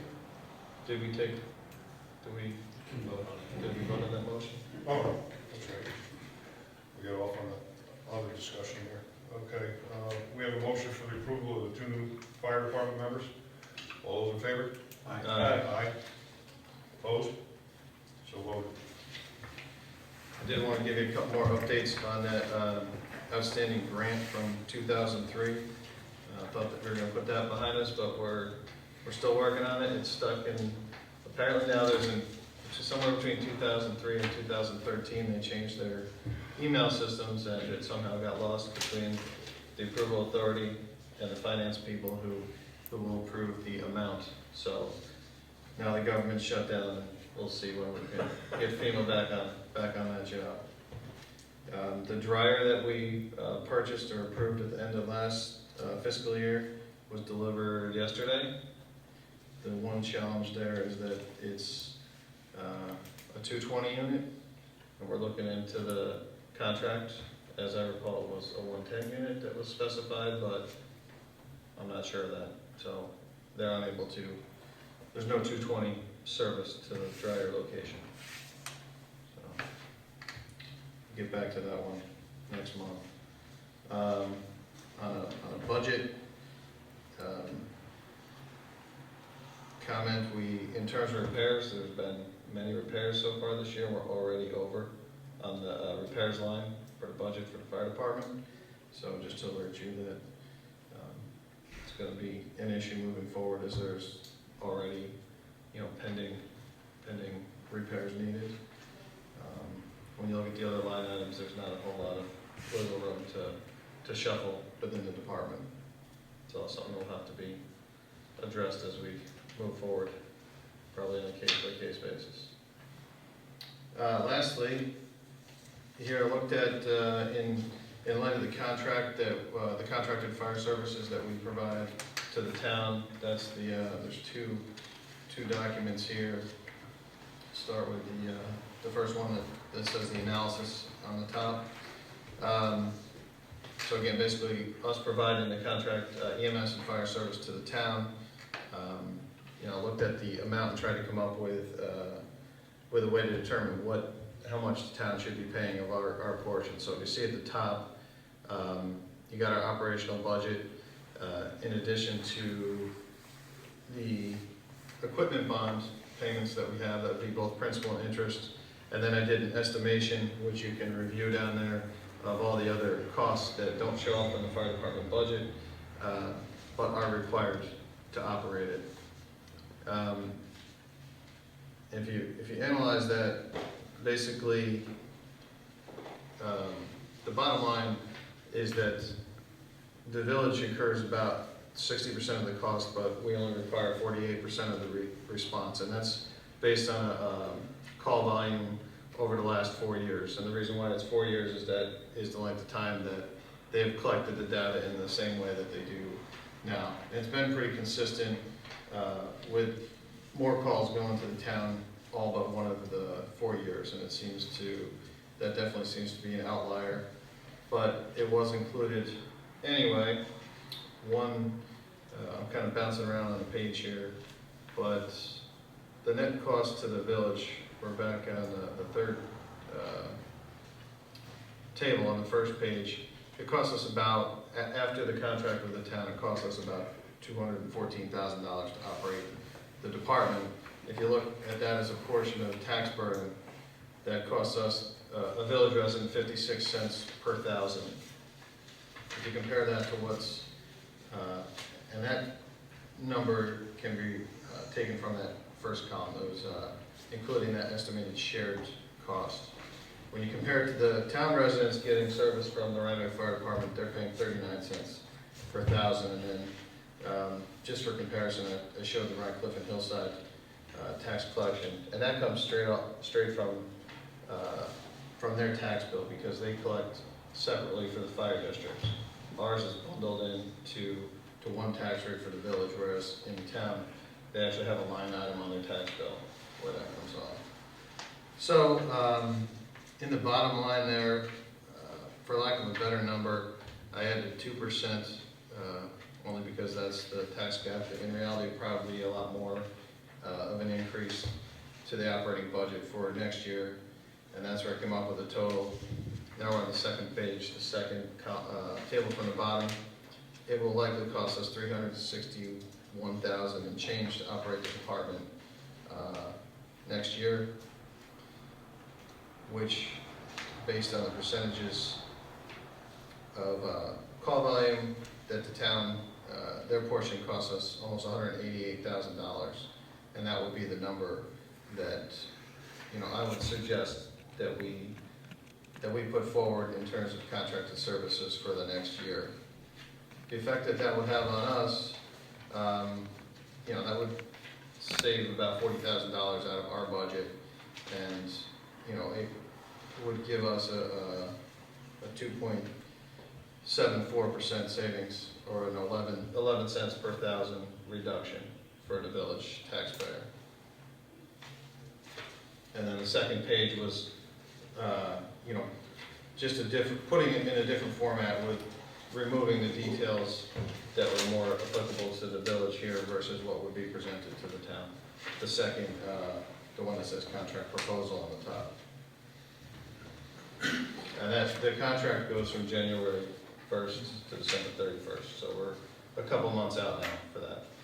Is the cost of a call to the village the same as the cost of a call to the town? Or is it- The cost of the call would all be determined, a big factor would be mileage. mileage? Sometimes, well, not thousand much, right? It's a lot of Yeah, the distance would be a big factor in it. You could have a call right on the town line, or you could have a call out into the Well, town. that's why I asked. Versus the village is more predictable, everything's within this little footprint, so the average cost per call, So you know, the it's- 52%, so yeah. this 52% that you say here is really understated. It's it's based on. based only on call Oh, volume, because, you know, I don't know of a way to calculate it, to estimate it any other way.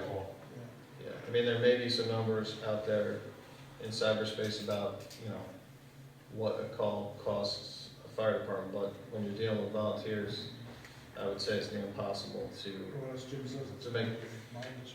what's Yeah, that? well, the only way that we'd be able to track that Wear and tear on vehicles. expense-wise, as far as the equipment and the fuel, was if you actually log the mileage every time you do a call. So it's still skewed in the, you know, based on that, that still would be skewed in the favor of the town. And not to mention, we have, you know, they have the little, it's like the four-wheeler thing down there to fight brush fires, and there's not a whole lot of brush. But In in the village. terms of making an argument to the town, this is something that we should do. Well, has it ever been done this way before? I don't know that, I don't know where the numbers are I going. think it's a great This is the study. most expansive study we've done. Did a good job. On the board. Yeah, Did an excellent job. So, we're asking more from the town, so So- maybe we should just start with that, then. Yeah. I think what we should do, Heath, is you and I should probably sit down and talk, and then we ought to plan on getting, some time with the town board. Okay. Okay. Good plan. Would you, when does this have to be due to the town? Well, we want to get to them as soon as possible, because they're gonna have to finalize their budget next month. After the election? No, it doesn't matter about the election, Why not? because they're working on their budget No, has to no, be no, in. no, no, I mean, us going there. No, we're going to the town board before, we're gonna go to the town board and speak with them this month, because they have to have their budget finalized next month. Even though they won't sign the contract till the first of the year, they're working on the budget now, so that would be better to prepare them for it. Okay, so let's plan on getting together some morning, if you're available. All right. Good job, thank you. You're welcome. And that's all I have for the fire department. Howie, what do you got on the streets? Okay, the leak box and the vacuum were installed on truck 5, and the hose winch broke and is being replaced. This is the leaf truck that they're gonna be using in a couple more weeks. Backhoe service has been completed and is ready for the fall season. They have a Dodge pickup truck that will not pass inspection because the frame is cracked and rusted. Mike is asking for a new truck, but I'm not prepared to talk about that yet. I think you all have an estimate for a new truck there. But he says he needs a truck for plowing snow, but we'll talk about that. He recommends a 1-ton dump truck with a plow for a replacement truck. This truck would also be used for towing the skid steer, which we're getting. Out there at the highway department, they have the Ford car that they use, the old police car. Then now this Dodge pickup and the recycling truck, and Mike wants to put these vehicles up for sale. You know, what did you mean by, he means out to bid? Because that's what we have to do, Yeah. make a motion. So I make a motion that we put the Ford car, the Dodge pickup with the plow, and the recycling truck out to bid. Second. Any discussion? The plow is not usable on any other truck? I can ask him that. Sure, it's- Instead of just sending it off with the truck? All right. It's probably worth more than the truck.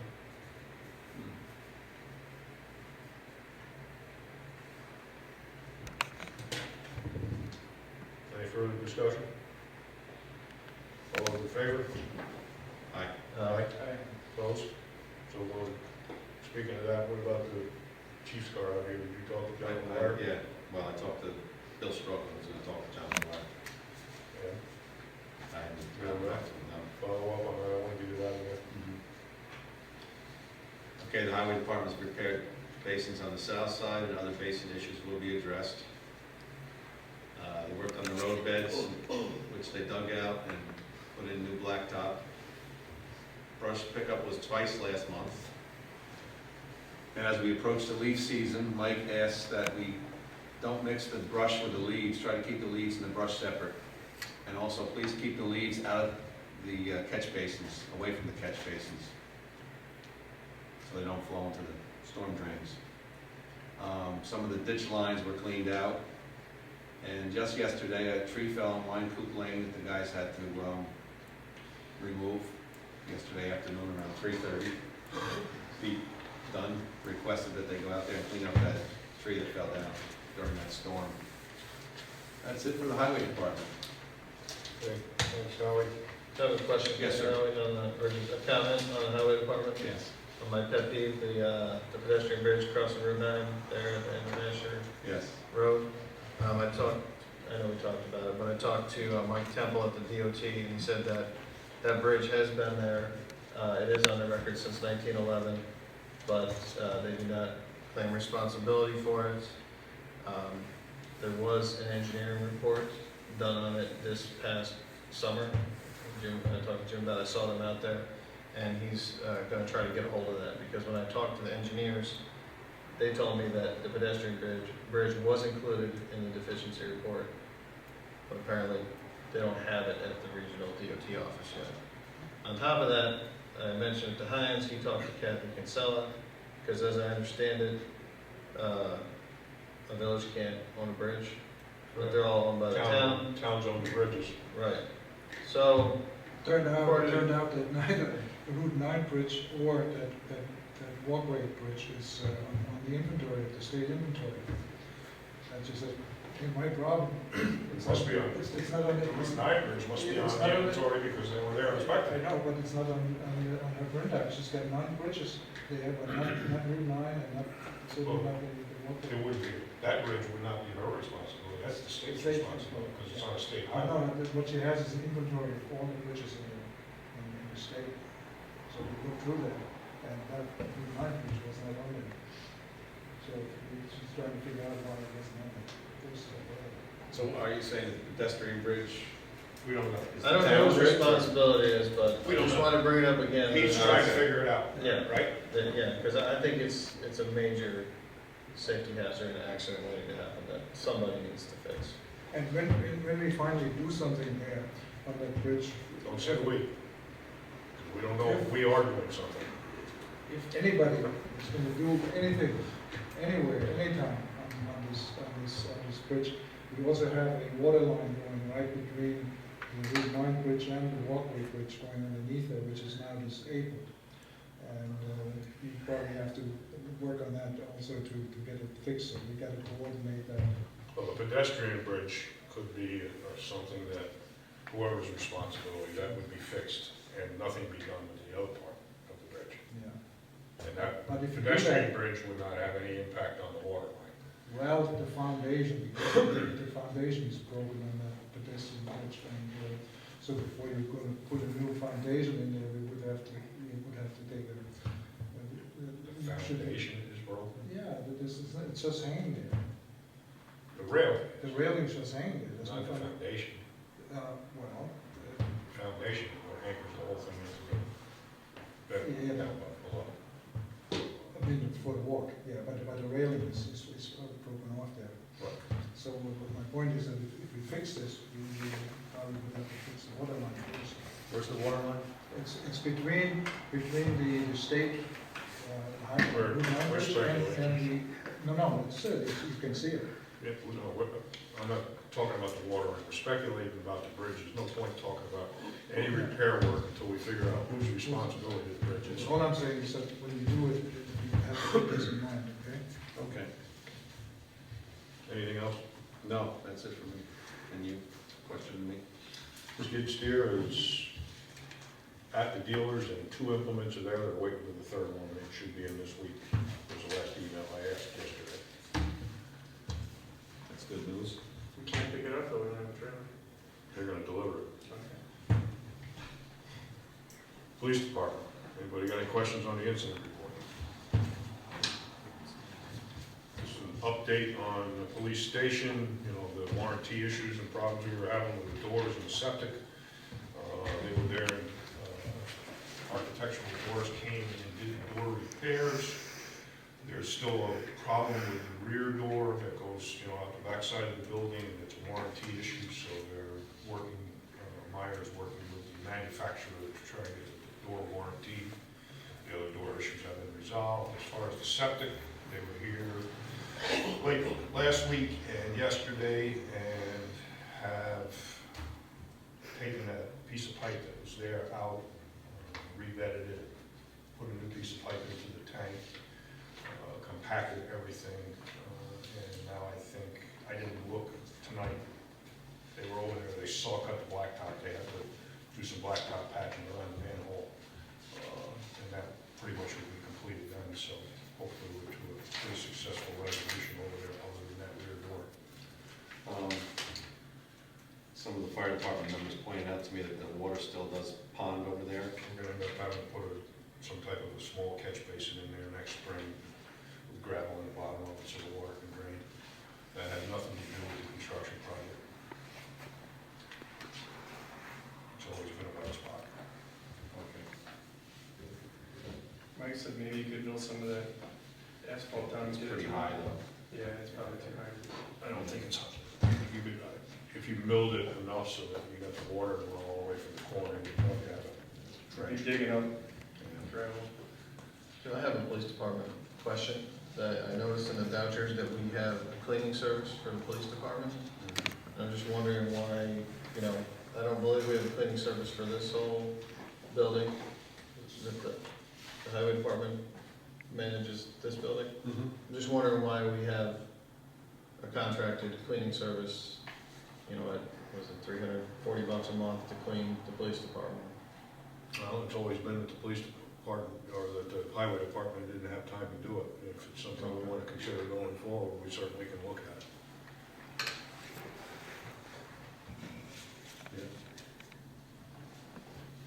Yeah, I didn't see that. We didn't have a cleaning service for the police when they were at the fairgrounds, did we? That was before my time. I don't really remember how. I don't know how far before your time it was, so, Well, I mean, I was on Yeah. the board, but, Yeah. you know, I wasn't in charge of the police department at that Right, time, so okay. I don't really know. But going forward, we certainly. yeah, we can look into that. We have some more questions. $4,000 a year or something. Yeah, I know. Yeah, right, you're right. It is. Okay. Any other questions on police? Oh, we skipped over planning and zoning. Planning and zoning, just to bring everybody up to speed, 47 West Market Street. They have until 15th to file their appeal. Rich had said he spoke with Jeff Martin. Jeff had the intention to get it in earlier than that, but hasn't been filed yet that you're aware of, correct? No, but I spoke to him today, he has a client in the office, so I assume it'll be filed this week. Yeah. So the deadline on that is next week, and then they have to go to the zoning board of appeals. We did meet with the zoning board last week, just to give them an idea of what they're facing. The issue with 86 East Market Street, she had come to the planning board last week, and got referred to the zoning board, and then I guess she's disputing whether she has to appear in front of the zoning board. She's gonna go forward with the planning board. She's gonna go to the planning board for site plan approval. And I don't know why she would then in turn go back to the zoning Well, board. they filed an appeal with the. Yeah. So, as far as I know, that one's gonna move forward. The question there, I guess, was, they felt it was arbitrary and capricious. And I think that probably the error was that it said that the cease and desist said the village board. And as I explained to her, the village board takes no actions when it comes to zoning and planning meeting or matters. I was the one that told the building inspector to issue the stop work order. So if the stop work order says the village board, that's a mistake. Okay? We don't have a zoning enforcement officer, so.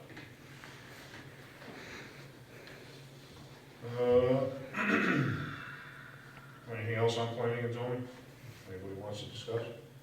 Do we have any updates on the status of filling the position? Lisa, where are we? What's the latest on that? Just looking for interview dates. Dates for the interview. Haven't gotten responses back from the candidates. I've gotten response back from one person so far, but Okay. we will not be accepting anything. All right, then tomorrow, why don't you follow up with the rest of the candidates? Find out how many interviews we need to set up, and then we'll figure out whether we can do it like 1 day or 2 days, or how we have to break it up. Okay? We'll try and get those scheduled as soon as we can. Anything else on planning and zoning?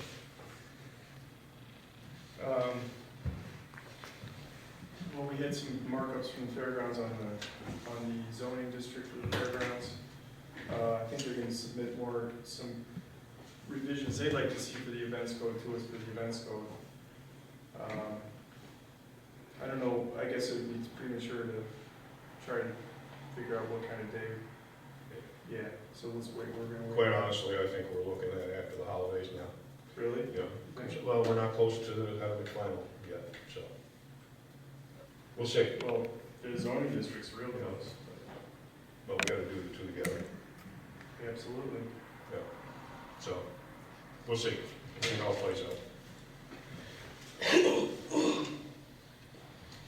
Dog report, we have the dog report from August 21st, Michael report found a beagle on Mortimer Road. Kept it for a while to see if anyone would claim it. Gave it to Peggy Roush on Parsons Street, and she adopted it. Had some calls that I don't deal with also.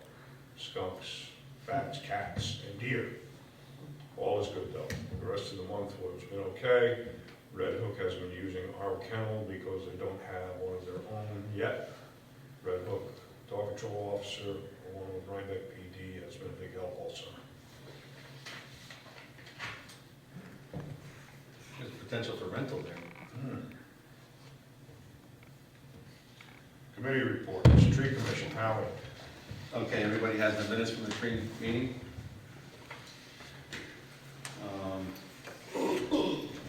We have a few requests here. You want me to read them all? Sure. Okay. Michael Bird of 62 Livingston Street has requested that the village prune 2 maples. The tree commission recommends to the village board that the application be denied since both trees are very healthy. The commission feels this is a primarily cosmetic request. We do recommend that the homeowner be granted a permit to hire his own ISA certified arborist if he wishes. Gerald Traver of 106 East Market Street requests the village remove a large maple and prune the other one to the right of his house. The commission recommends that the village board grant both requests to remove the trees.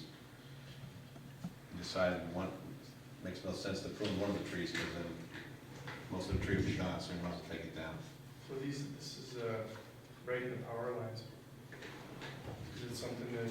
Well, we can ask CH Central Energy Hudson, would do? but, Because it really would be, the hazard is there. So I yeah, mean, well, we think that a lot of times, but they don't say. They say even when the no. lines are going right through the valley of the tree. Like, If there's primary lines involved, they will become involved. If it's secondary lines, they will not. They just look large, the Well, lines are large. Power lines are going through the tree, we should always call Central We Hudson. always do, that's what I Have was them going to take a say. look at it. If Central Hudson says yes or no. We always do that. Sometimes they cut part of the tree, on the top of the tree, and the wires. So we'll definitely do that. Isabel Schulte at 104 East Market Street requests the village prune a large maple in the middle of a group of 3. The tree commission recommends the village board grant the request for pruning, although we believe the dead wood is mostly in the tree on the left. It may be possible for the work to be done by the highway department. Mary Ugetta at 41 Chestnut Street requests that the village prune the crab apple that is blocking the sidewalk. Again, the commission recommends the village board grant the request. The work would be done by commission members since the tree is small. I'm not in favor of that. Okay, well, Liability issues, okay. somebody gets hurt.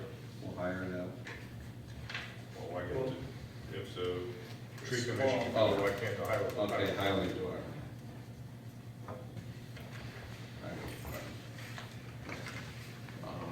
That's it for the requests. So I make a motion that we accept these requests as presented. Is there a second? Second. Any discussion? All those in favor? Aye. Opposed? So voted. Okay, the fall planting is November 2nd. That's the first Saturday in November at 9 a.m. Everybody's meeting at 486 Mulberry Street. We're looking for volunteers.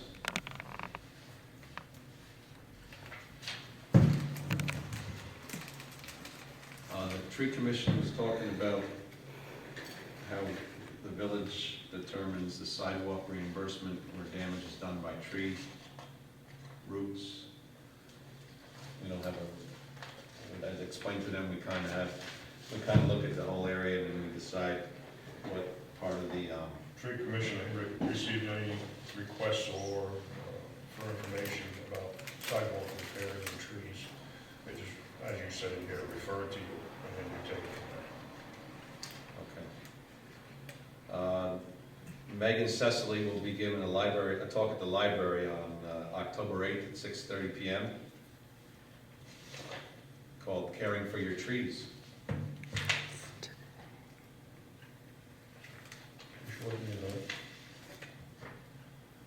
Yeah. Spell my name H-O-W-E instead of I-E. Yeah, out.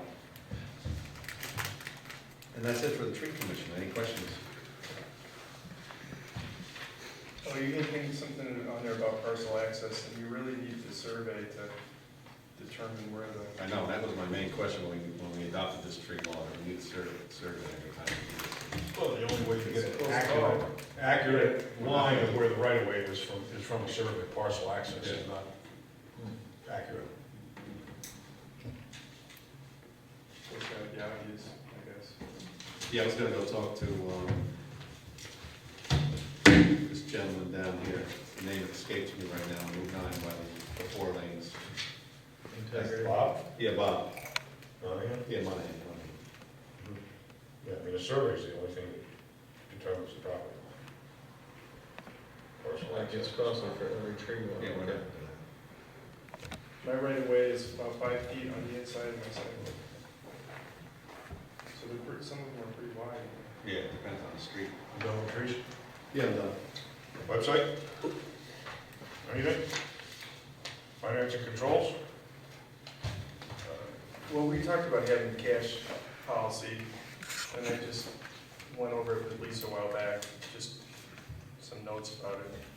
What we could do with the departments is, periodically inventory items for sale, get that list to the liaison. As far as a big pile of brush, that might be a little complicated. Only the clerk would handle money, and she would give the customer a detailed receipt talking about, weight and cost per unit, and the customer takes a ticket to the plant, which for the most part would be the street department, and then the inventory would be updated again with the liaison. All right, so we're gonna finalize a policy then? Or if you want, We should have a written policy, and that way we can circulate it. So that Okay. all people, all employees are aware of what the policy is. I spoke to Mike about this, and he said he'd be happy to surrender any handling of cash, so. So wait a minute. Liaison gets involved before? No, just sort of just to notify, like if there's a bunch of valves and fittings that are gonna be sold at the water plant, Heinz would know what the inventory is. And if it comes to mulch and things like that, you would know what inventory you have on hand, just as a cross check. It's difficult with mulch, because Yeah, you it's know how hard, big that's the why I pile know. is, so, I don't know. Well, Maybe Well, with they can mulch. estimate the pile and, Yeah. mulch by, height and width and roughly. Have you seen the mulch pile? Have not this. Okay, just go look at the mulch pile. No way. There's no way to figure that out. No way. That Well, inventory. they can estimate how many Yeah. yards are there. Yeah, Certainly you can. Yeah. You can do a calculation based on the size. okay. Place it up. There's no way I to, got a book downstairs. I got a book downstairs for sure. We'll have the guys level it off for us before we measure it. Yeah. We have had some objections by the public in regards to it, because Mike started after you had spoken to him. He was like, oh, you gotta go to the clerk's office and pay, get everything. So we've had some issues with residents who have done it in my way. Because that's the way we're doing it now. Well, it wasn't in policy yet, so we're not. it's still not, I but, told Mike that Let's, if there's no policy, get a so keep policy. it at the, okay. okay? Is that it, Brent? Finance and controls? Yeah. Heinz already did the energy consumption and savings, right? Correspondence. I have another business with that cellular Okay, tower go ahead. deal. Okay, so AT&T Wireless came up with a third amendment to the cellular tower agreement. And I promised I would look into it's just for a generator pad. It's they would add 8 feet by 12 feet of additional space and add a generator. And where they at? It would be directly south of the small aggregate stone Building shelter. is there? Yeah, 8 feet by 12 feet. And they have, and I asked them about sound stuff, and they have 2 different levels of sound protection, suppression. They have the, it's basically different coverings. Normally these things are like 83 decibels, and basically if you have the level 2 sound covering, you're gonna get it down to 68, 70, which is about as loud as being 65 mile per hour car from 25 feet. So it's better than our other generators probably, because it's gonna have the second level sound suppression. It's still gonna be loud, but really there's nothing around there back in that spot, except for that barn at the rear of the lot for the property on Market Street. For an additional $371 a month, and we get 50% of that. So I would suggest we just approve it, subject to Rich's approval of the contract. Make a motion. I'd like to make a motion to approve the proposal from AT&T Wireless to expand the leased area for a generator pad, subject to Rich Olson approving the lease amendment. Any discussion? Have you had any discussion along the line about No, might be Lucas? He's the closest property. yeah, I mean, we have our police station generator over, Right. and even in more open and obvious area, but Let's let Rich look over the contract. Why don't you have a talk with Warren? okay, Okay. okay. So we'll table a motion for now? Okay. Yeah, we need. Okay, that's fine. I'm gonna make a motion to table. Yeah, that's what I was gonna say, we second. All those in favor? Aye. Opposed? So voted. What's the status of those 2 buildings there? One of them is vacant, the big one belongs to us and is vacant, and the smaller one belongs to AT&T Wireless and it's got their cellular tower equipment in there. So if a Do third we carrier, have plans for the vacant one? if a third carrier came along, we could, let them lease that space from us. Okay. And we could sell the building, maybe something, sell it to them for $1,500 or whatever, I don't know. I've had multiple requests from the fire department for storage, to use that building for storage. The police station were they were, when they had the small police station, they were using it as a dressing room. And they've moved out of it since then. Right. Yeah. So I mean, now we have that, the dryer that was installed, that takes up some floor space in there. And then we had the washer installed in that other utility room. We don't have 220 over there. No, If we're not using the building for anything, why not? Let the fire department use it. okay. Do we have, is it locked, or how does that work? Pete would know. It's probably got a punch. Okay, Punch punch on, button. okay, so I can tell them to, The only thing if the third carrier did come along, or is the fire department gonna? boot them out. Okay. If we have to vacate, we can vacate. They have another thing with other business, or they still in there? Well, I was gonna move on to correspondence. Well, There's only one one thing on the question I have, business on the agenda. maybe well, it just came up yesterday. I had this note from Heath here and about the signage for. Sure, blame it on him. No, because I have also all two of them. Oh, We yeah, have that. 36 kids in our neighborhood. It's in correspondence. It's in correspondence? You sent us a letter. Yeah, no, okay. It's in correspondence. Okay. All right, no other business. All right.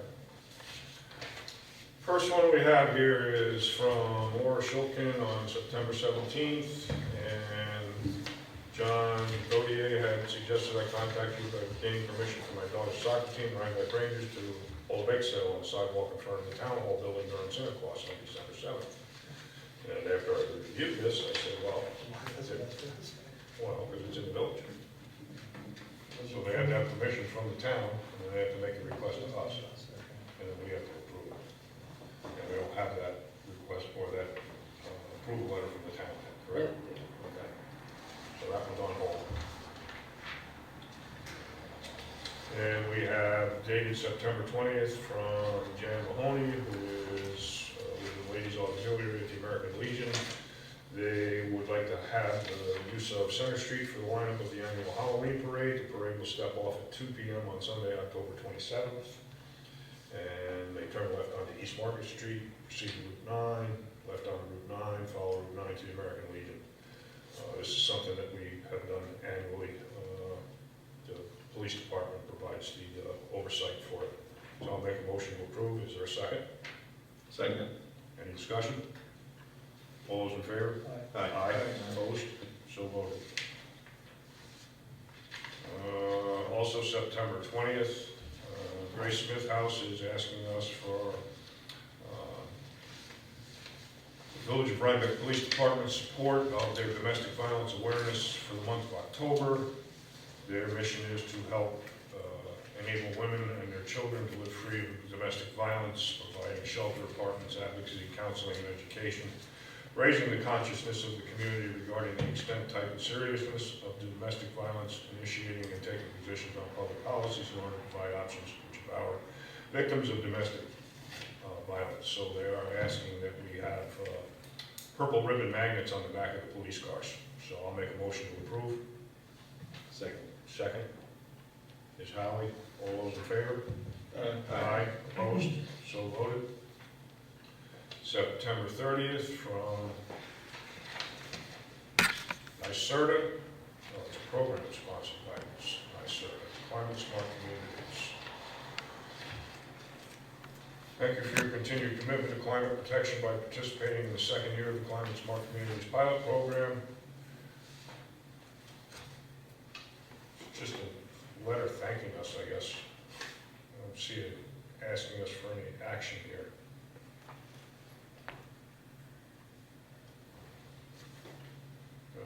Just informing us about the program. Our records indicate that you are a CSC contact in the Village of Rhinebeck. Meetings are currently being scheduled for October through November. They want to invite us to participate in the meeting. Anybody that wants to go, there's a phone number to call. I have a pretty full schedule, so I will not be able to. I talked to this woman one time. You want to call her out? Yeah. All right. And then we have another one, October 7th. Final notice of public review of proposed activity in a 100-year floodplain. New York State Homes and Community Renewal has conducted an evaluation as required by Executive Order 11988 in accordance with HUD regulations. Approximately 47,900 acres of floodplain in Dutchess County. Homeowners whose property sustained substantial damage will be issued grant awards. So this information is available here at Village Hall if anybody needs it. You got a copy of that already, Rick? Please? Yeah. Okay, and we have a request from CS Productions. Cynthia Bear, Rhinebeck High School class of 2016 advisor. Class of 2016 is in the process of getting a fundraising activity together. We are interested in setting up a table within the village for 1 or 2 weekends in October and/or November in order to provide leaf raking services for $25 per yard, up to 1 acre. The actual raking service will be coordinated with the town leaf pickup. I assume she means the village leaf pickup, because I don't think the Yeah. town picks up leaves, right? Yes. Which has not yet been determined. The locations we are interested in include a table at the Rhinebeck Farmers Market, in front of the CVS, and in front of the Rhinebeck Post Office or Bank. We are particularly interested in giving elderly people access to our service. Locations can be at your discretion. Again, what I'm going to suggest here, we can grant permission for the municipal parking lot at the farmer's market, but it can't be within the farmer's market. We can't grant permission for the post office or the bank, that's up to those people. She knows that. If She it doesn't want to does- be in the farmer's market, but have a table during the farmer's market. So I would make a motion to approve they have a table in the municipal parking lot, but we need to look at the schedule Right. that's on the wall in your office, because there's groups that have been requesting that space too, right? So they just need to coordinate where they're gonna be. Okay. And then we need letters from the other locations before we do approval. Okay. Letters from the other. If they want to be an M&T bank or if they want to be a Oh, post yeah. office. No, she knows that too. Okay. So I'll make a motion to approve for the municipal parking lot. Any discussion? All those in favor? Aye. Opposed? So voted. Okay, and then the letter from Heath. October 7th. We are writing to request that you consider the installation of child safety signs on our street. As you may know, our son Matthew is autistic. He has limited to no safety awareness, and one of our biggest challenges is his tendency to unexpectedly bolt. This is not uncommon with children on the autism spectrum and can turn a seemingly safe and well-supervised situation into a life-threatening moment. So he's requesting that we have one of these signs placed. It did say there was an attachment, but I didn't see an attachment, so I have no idea what the sign is. It was on the email, it's just like a slow children crossing It's a sign. Okay, sign. so it's a typical child crossing sign, then, right? Yeah. Or is it a special one? I don't know that It's a special one. What's It's that? got two, It was it's a a special special one. one. It's got two kids, one's kind of like holding the hand of one. I mean, I looked at Is it in the MUTCD? I got a book from Mike at the highway department, and there's no child signs in there whatsoever. There's no blind child, deaf child, Okay, children playing, there's nothing in that book, so. all right. I mean, I'm certainly in favor of doing this. I want to bring up one other request that I had received an email for, I forgot to bring it with me. Over on, in Kramer Park, there's a lot of young kids in there, and they're asking us, you know, we can put those signs up by the school districts that says drive slowly, with the red heart sign that says we love our children. They're asking for something like that over there. And then Henry DeVries had approached me about North Parsonage Street having a sign where Platt Avenue cuts to the left that says not a through street. Because so many people continue up North Parsonage Street into the fairgrounds and then have to turn around and come back. So I would make a motion, I'm gonna make a motion for Heath's approval, Henry's approval, for Kramer Park's approval. Is there a second? Is there a second? Second. Discussion. I'd like to also add to it two signs for Statini Drive and one for Bill Temple Drive. We have about So 30 children too?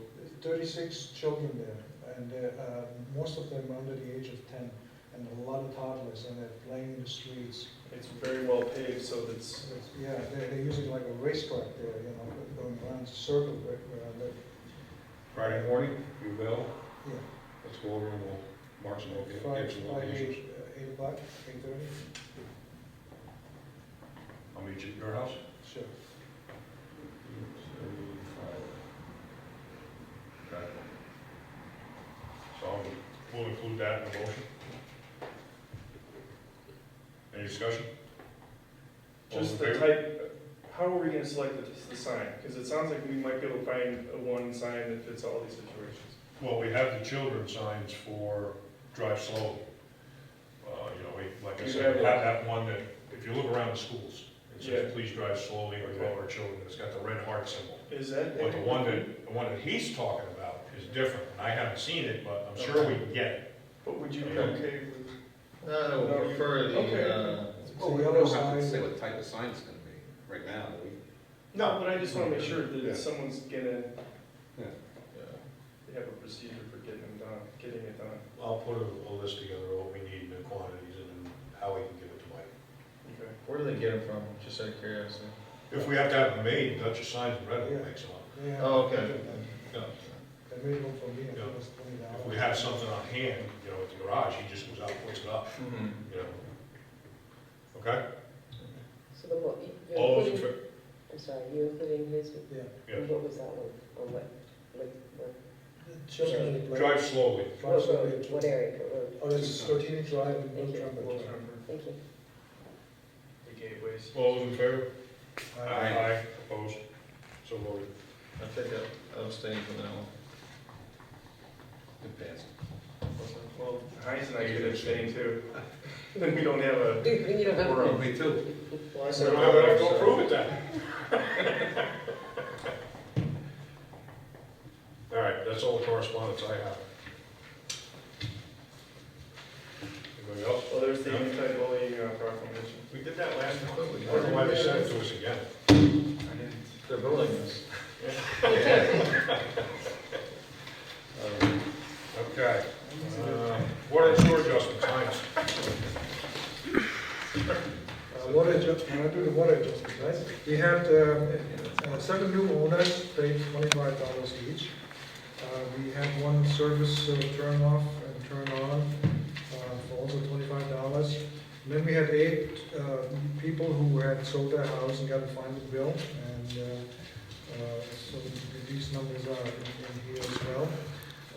On 3 bills were sent prematurely in error and to new owners, and they were in there in 2 weeks or a month or something like that. They got a 3 months bill, but this has been fixed.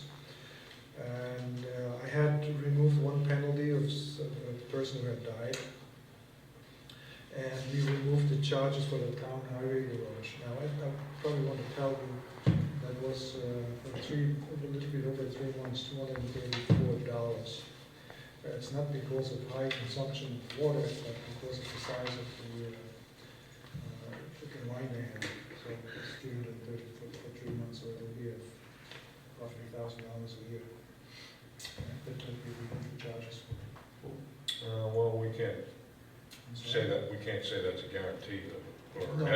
even an accurate estimate because it's all going to depend On the upon winter. their usage. And the And window. if they're rinsing trucks out with salt in them and stuff like that, That's so what- we're gonna have to, we'll have to get a year's worth of history, really, that's what that'd be. Yeah. Why are we removing the charges? Because we had, We've never billed the town for water, and we had a meter put in there so we could monitor how much water was being used at that location because of all of the stuff that we were looking at with not being able to account for all the Right. water, you know? So the plan is not to bill them, just to monitor it? we are charging the town hall, but not the water department, not the highway department. Town highway department. So, you gonna make a motion? Yeah, I want to make a motion to accept the changes as stated. Is there a second? Second. All those in favor? Aye. Opposed? So voted. Grant, wastewater? I have $25 adjustments for 5 new owners, 1, 2, 3, 4, 5, 6 adjustments because of final billing for nominal amounts. I have one for $156.63 not included in billing, and then I have one billed twice, one billed prematurely, an application, $25 application at wrong account, and then a seat and not billed as a senior, $117.81. I'd like to make a motion to approve those adjustments. Second. Any discussion? All those in favor? Aye. Opposed? So voted. Minutes approval. Did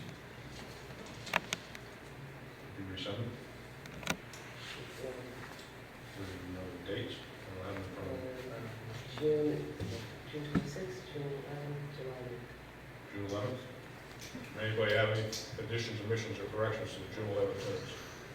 I think I had, I went through and made some minor ones with it.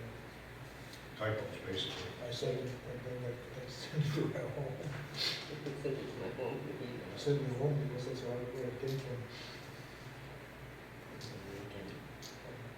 Right. So beginning subject to change. Yours is on the other. Mine's on the end. Yours was a special meeting, yours was a regular meeting. Let's hold this over. If you get the minutes, it's critical that people go through them. If they want to make any changes, we do it here at the meeting so that we can get them approved. That way we can get them posted on the website. Lisa's really focusing on trying to get caught up here, so let's try and get this done as soon as we can, please.